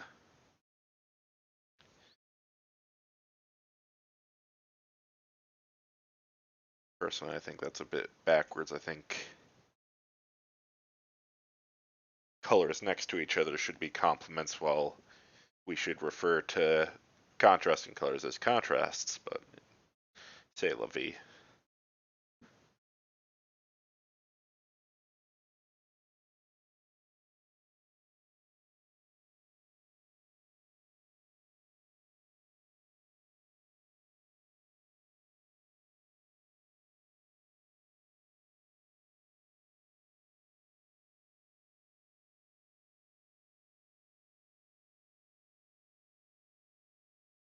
It's one of those things about art is that a lot of art is built based off of traditions and not off of science. So, we all grew up in our art classes learning that the three primary colors were red, blue, and yellow. Well, that works to an extent, but in reality, the true primary colors in terms of the color wheel are cyan, magenta, and yellow, which are close, but not quite the same as red, green, yellow, or red, blue, yellow. But because of the availability of pigments when art was becoming codified, it was easier to go with red, blue, yellow. But there's a reason why your printer uses the 4 colors it does. It's because those are the best colors for proper mixing and printing.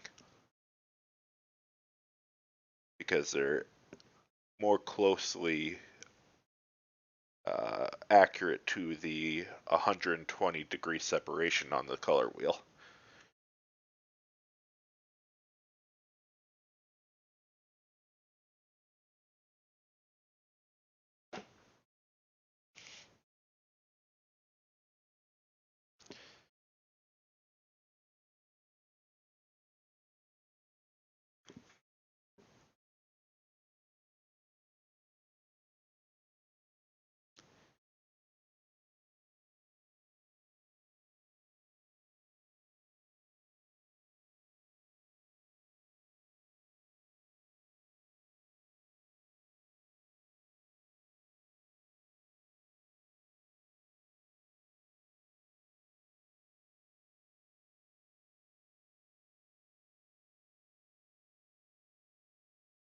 There we go.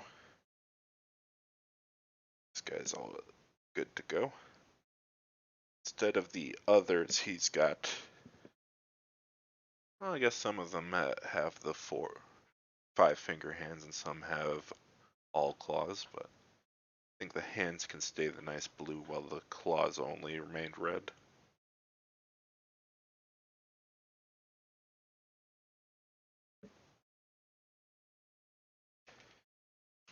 I'll just make sure to grab the tongues as well. Earlier I was talking about how I wasn't sure where I want to put the red exactly. I think I've got it figured out.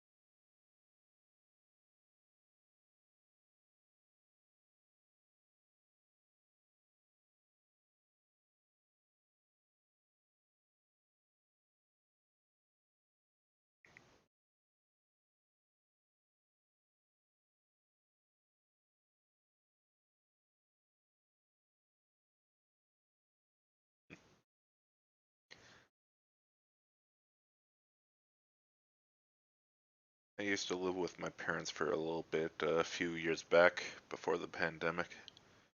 And it always drove my mom insane how often she would see my hand covered in paint. She just didn't understand that's how artists work. Your skin is a perfect area to test paint on to make sure that your brush is loaded properly, to make sure the color's right, etc., to see how it applies to texture.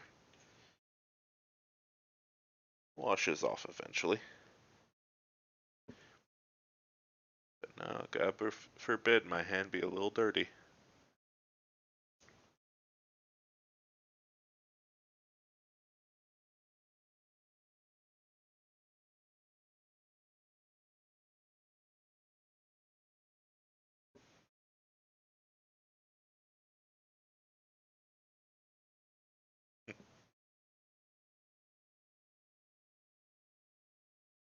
Better than what the bosses did to the girls back in the 1920s there, when they were making radium watches for soldiers.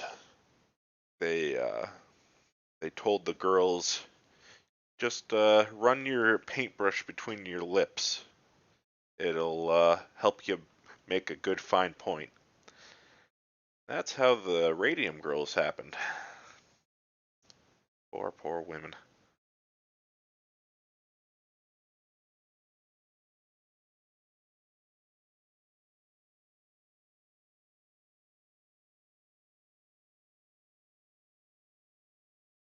It's also one of the many reasons why artists in the old times were considered eccentric, little nutters, mentally ill.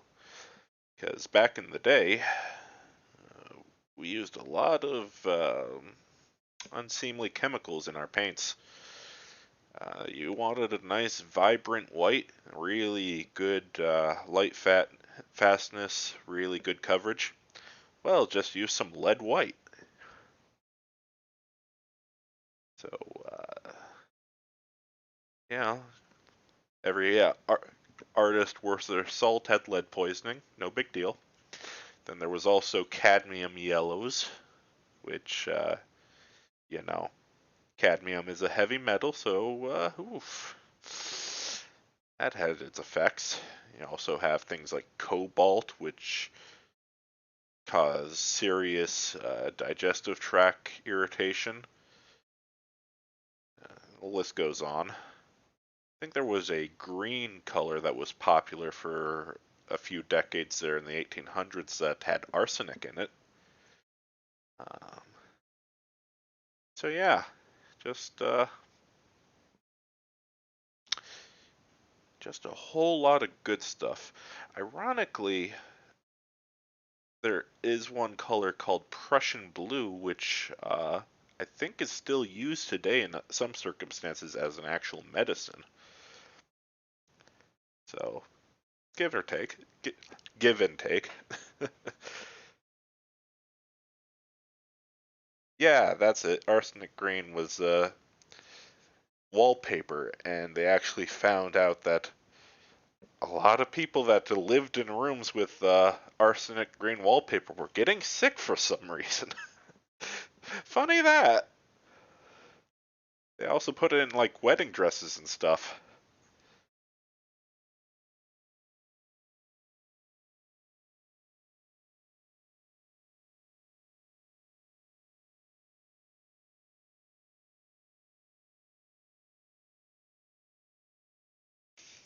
Oh, God. I can't wait to find out what awful materials we're putting in our bodies that our grandchildren, if we ever have them, will be like, holy hell, how are you people still alive? I mean, obviously we've already got microplastics, but I'm sure there's something worse out there too that we just don't know about yet.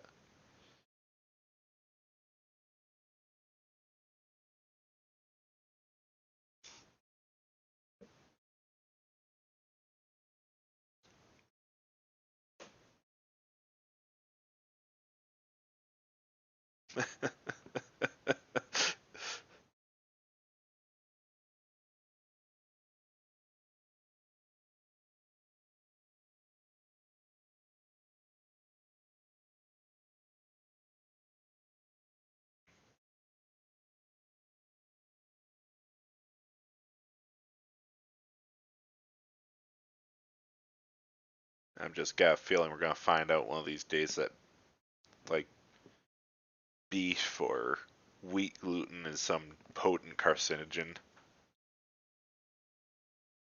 and we've just been poisoning ourselves throughout all of history with it.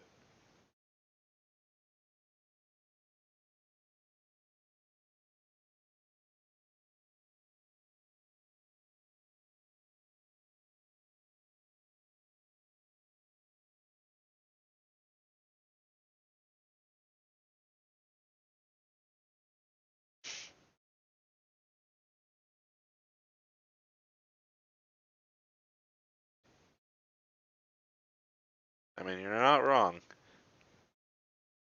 Even water can be carcinogenic if you drink too much of it.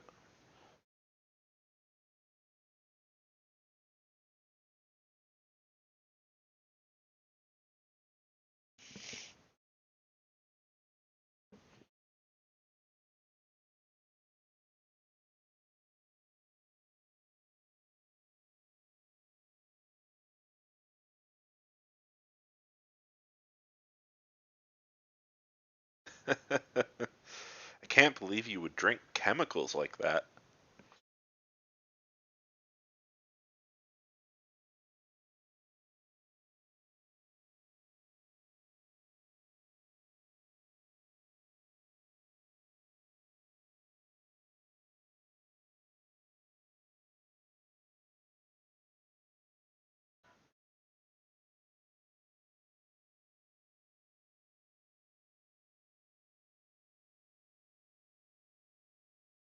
I mean, I'm pretty sure we already know that uh, America's alcohol consumption is excessive in terms of medicine or health. The number of people that just like the 2 or 3 beers a day, every day sort of crowd. Oof.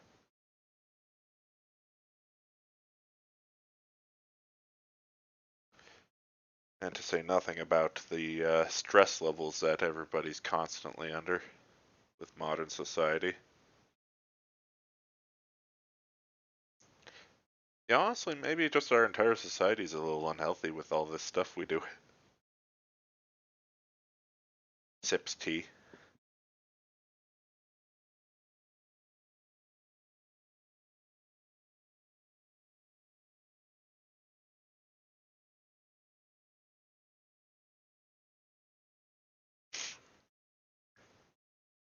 But enough of that. Let's look at these terrors right in front of our eyes and not haunting our shadows of society. Wouldn't you love to meet this guy in a dark alleyway? Swiggity swiggity, he's coming for that booty. Gonna put his gestation pods in you and you're gonna start a revolution on your planet.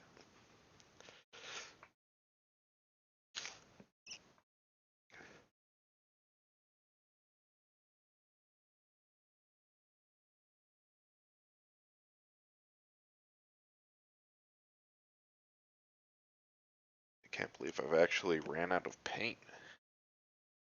That never happens.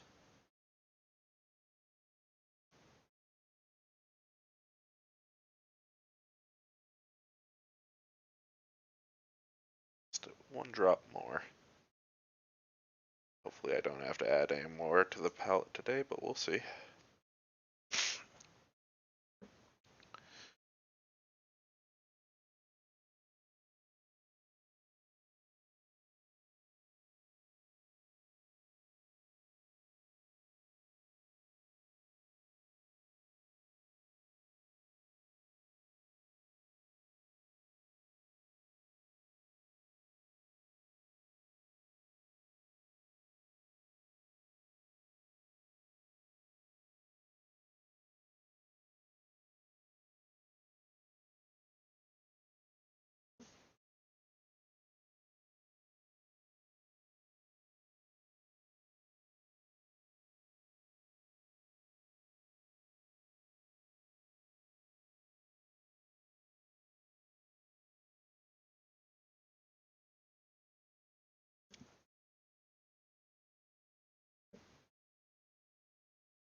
Now speaking of water, everybody hydration check.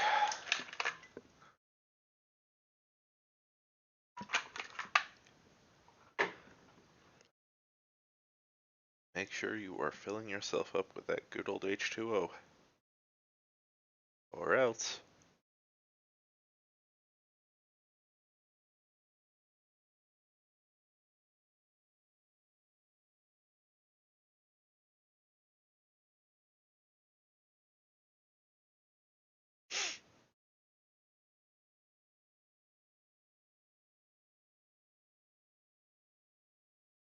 I should really get a mute switch for when I do that. I don't know if I'm ASMRing you people.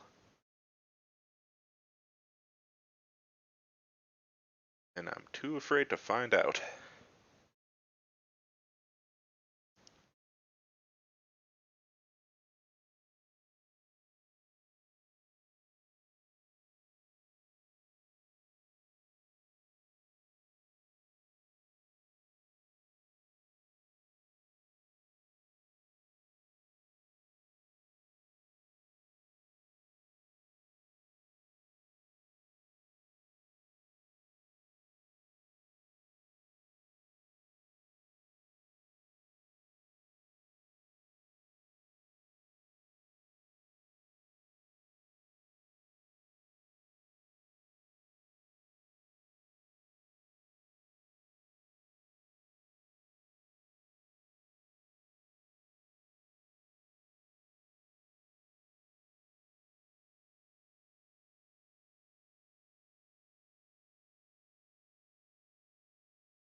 Just gonna come back here and saturate the red on these a little bit more.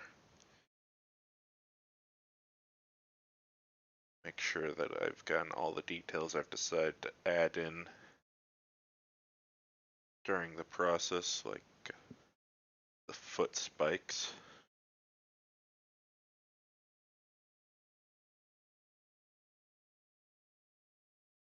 Because in typical Yelk fashion, I have decided halfway through to make changes to my plans, and I've got to go back and make sure that I've got it all proper on other models.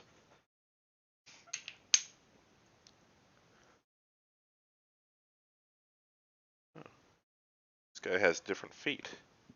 Interesting.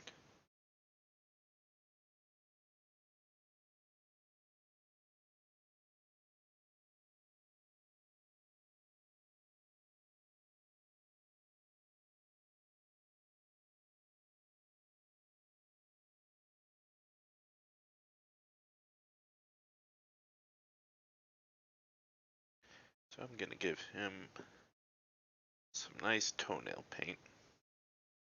I think this guy's supposed to be like the sergeant equivalent.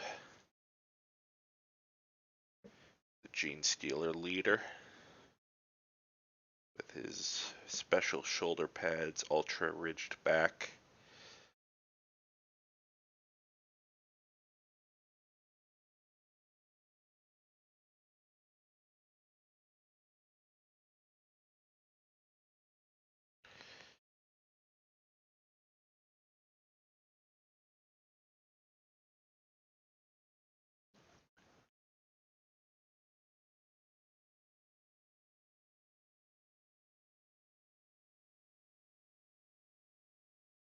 So I'm just gonna slide in under.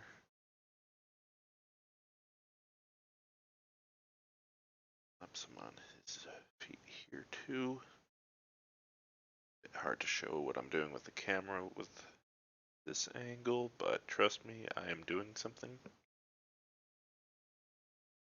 And I'm sure this will matter in the end, even though you can't really see it from above.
Alright.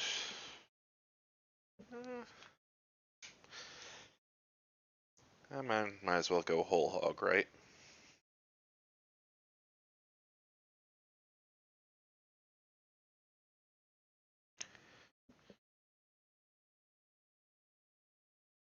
Give these back spines, vertebrae, whatever they are, a little bit of red too, like I've done on the others.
There we go. I think that looks pretty good, don't you?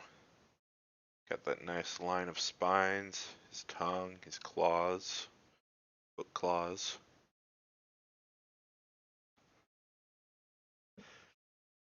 Do I keep going for another 20 minutes up until 2? Maybe. I've only got 2 more of these guys left.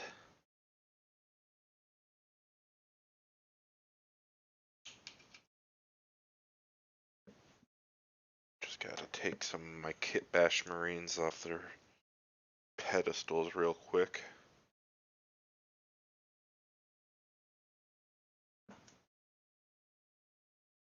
Freaking sticky tack.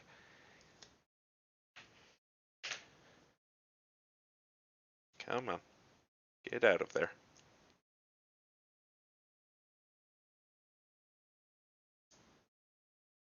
There we go.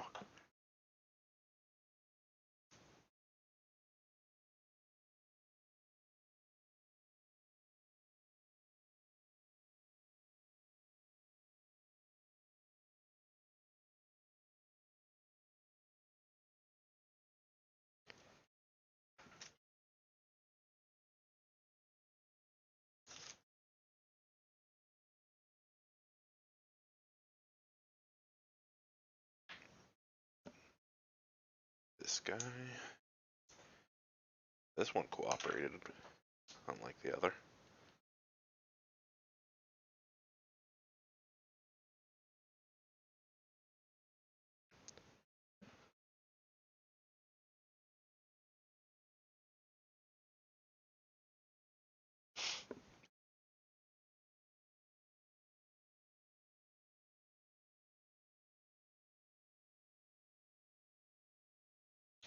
There we go.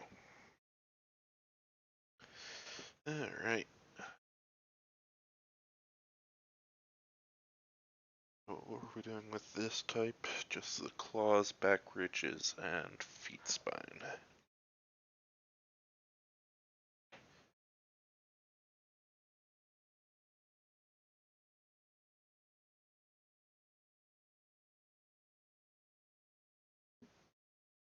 Wet my brush. Dry my brush. Wet my dries, dry my wets.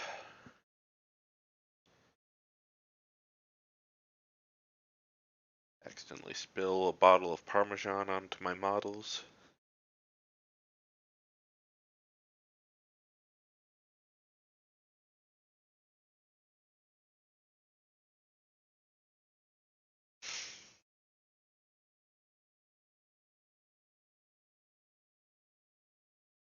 Anybody else get super congested this time of year? I swear, I cannot, for the life of me, get a good night's rest because of how often my nose closes shut lately.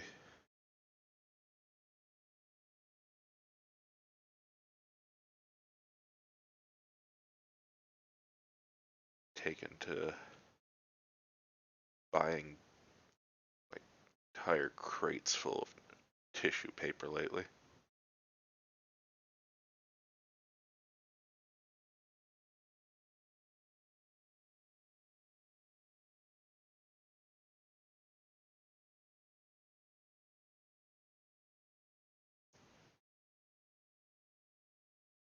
So full of plastic.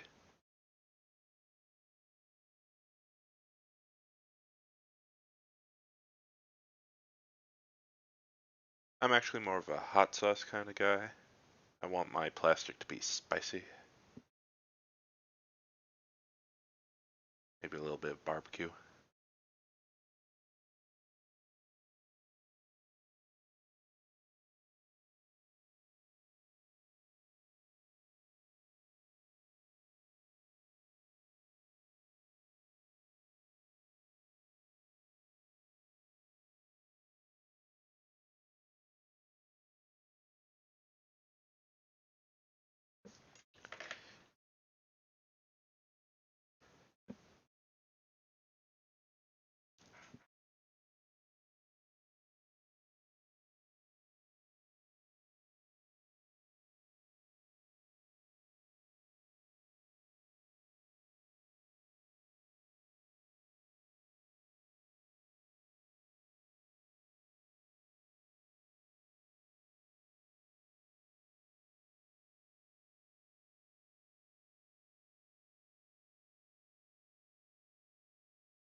I'm just imagining all of you surrounding me while I'm painting, singing Julie's "Just put it in your mouth, just stick it in your face."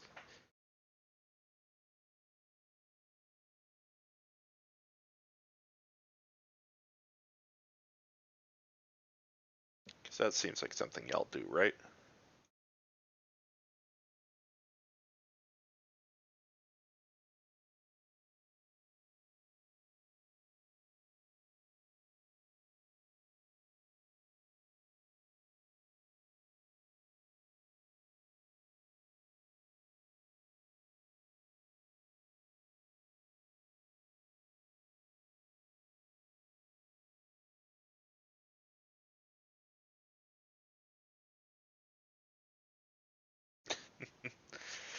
Though it does look good to eat, though it does look good to taste. Just stick it in your mouth.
Wonder how this one got into this playlist.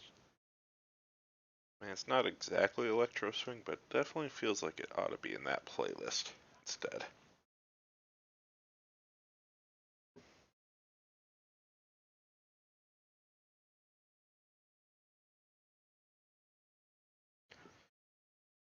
Oh, you know what? I've been completely forgetting to do their tongues this entire time. Whoops.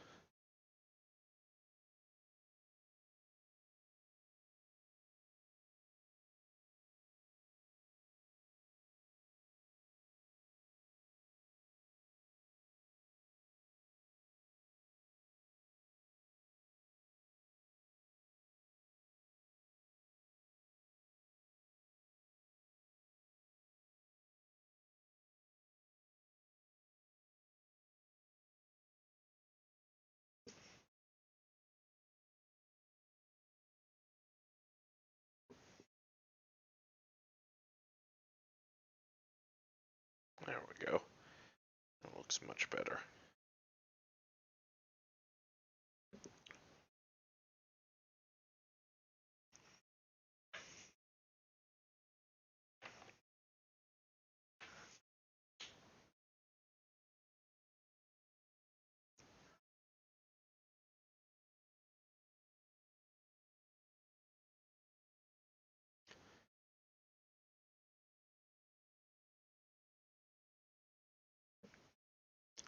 Bet these guys know how to French real good. Yeah. Try to get that thought out of your head now.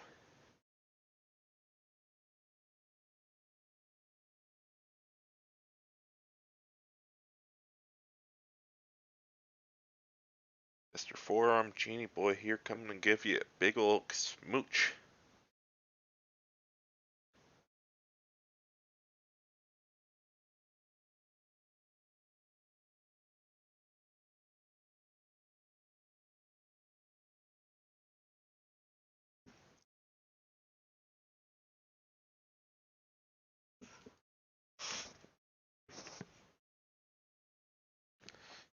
Wonder if Julie's gonna be going live at 2 today, or if she's slept in a bit.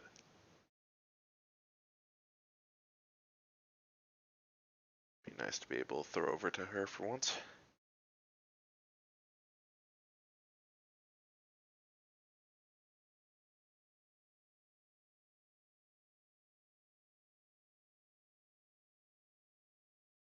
There we go. That guy's tongue is done.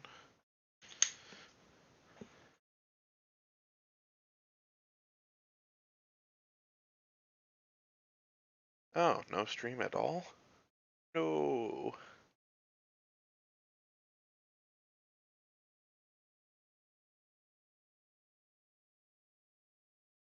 I guess choir concert is pretty important.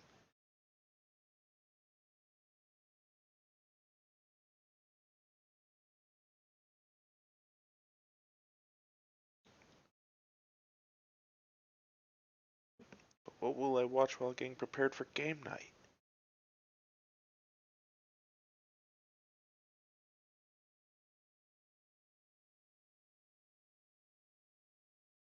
Maybe I'll just put the Primal Scream Therapy clips on repeat.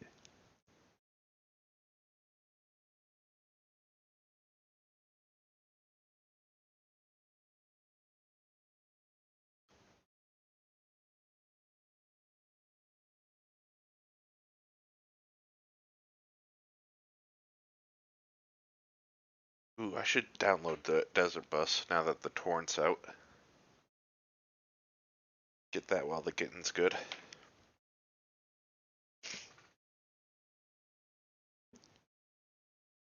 By which I mean while there's a good number of seeds.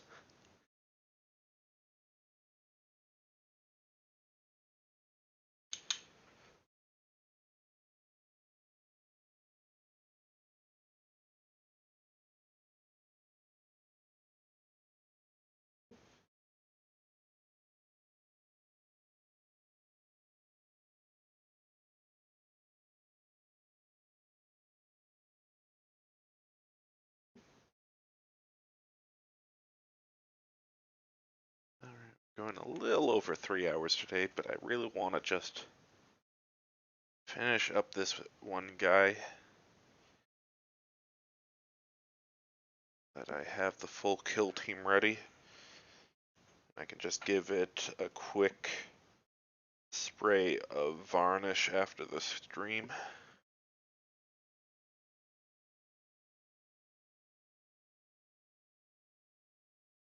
So no 1 hour break here, but we'll be done maybe in another 10 minutes.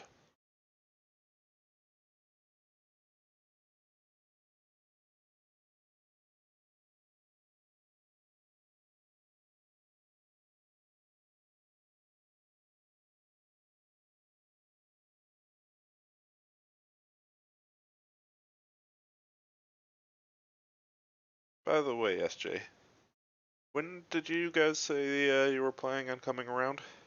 I've heard a few different dates. Christmas, February, March. Gotta know when to be prepared for y'all.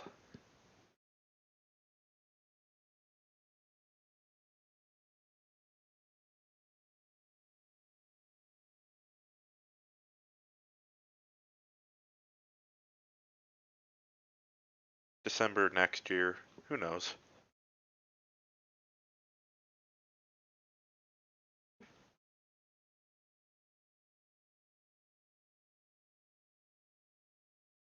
I mean, I don't blame you.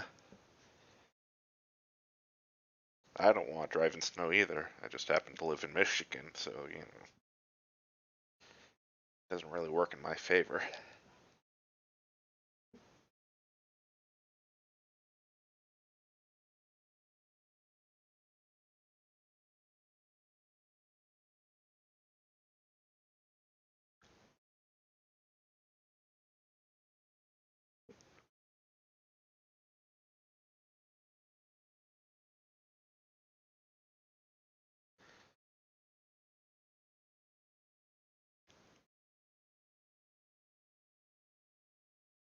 I just gotta know when I have to have my super secret presents for y'all ready by.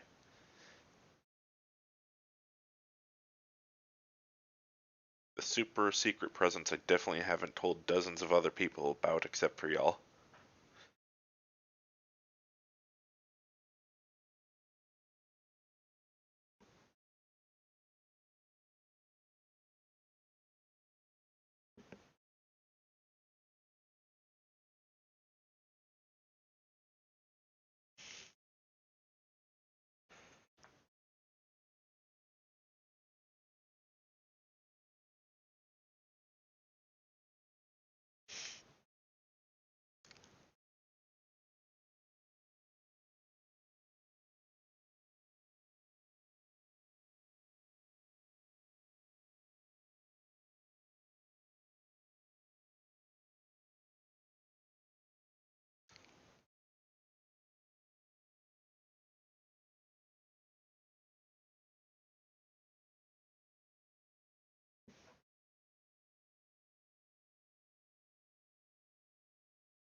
Almost done with these claws.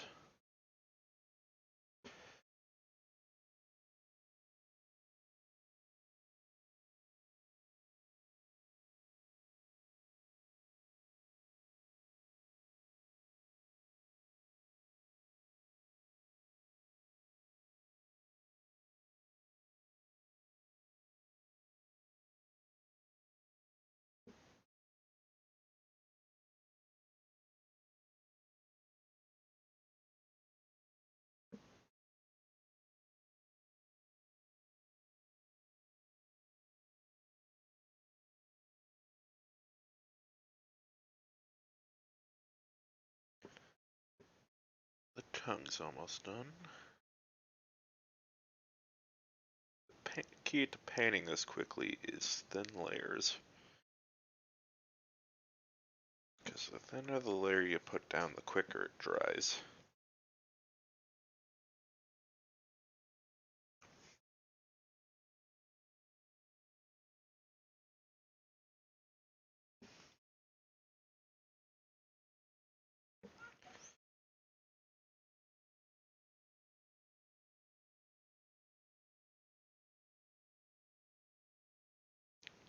Now the back claws.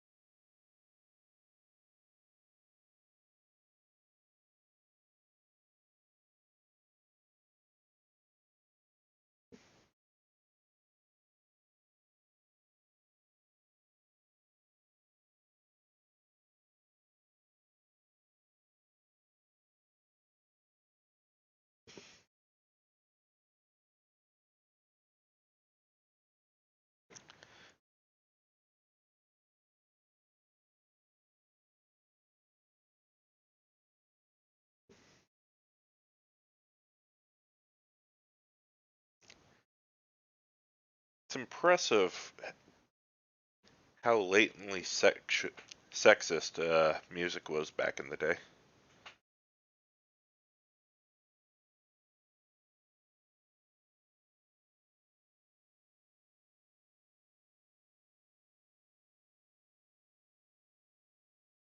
It was the fashion at the time, don't you know?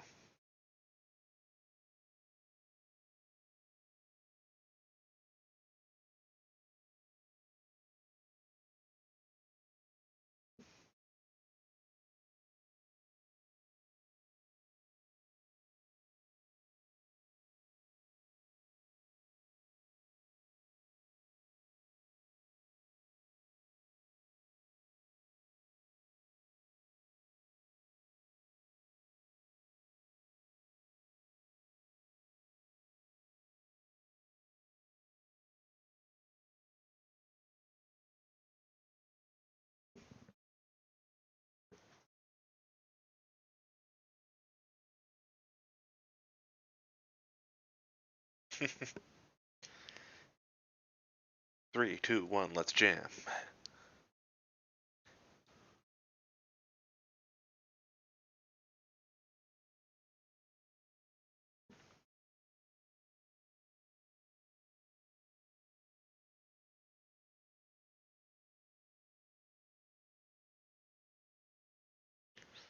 Oh, 100% Kuma.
Almost done.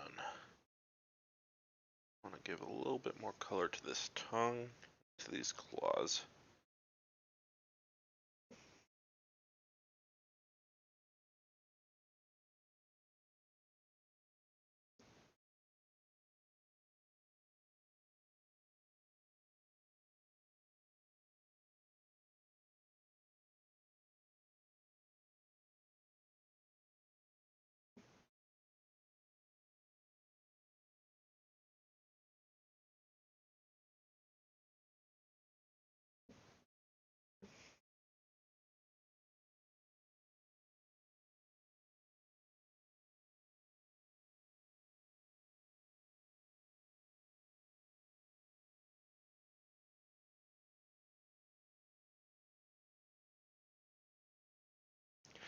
Alright, I think we are Gucci.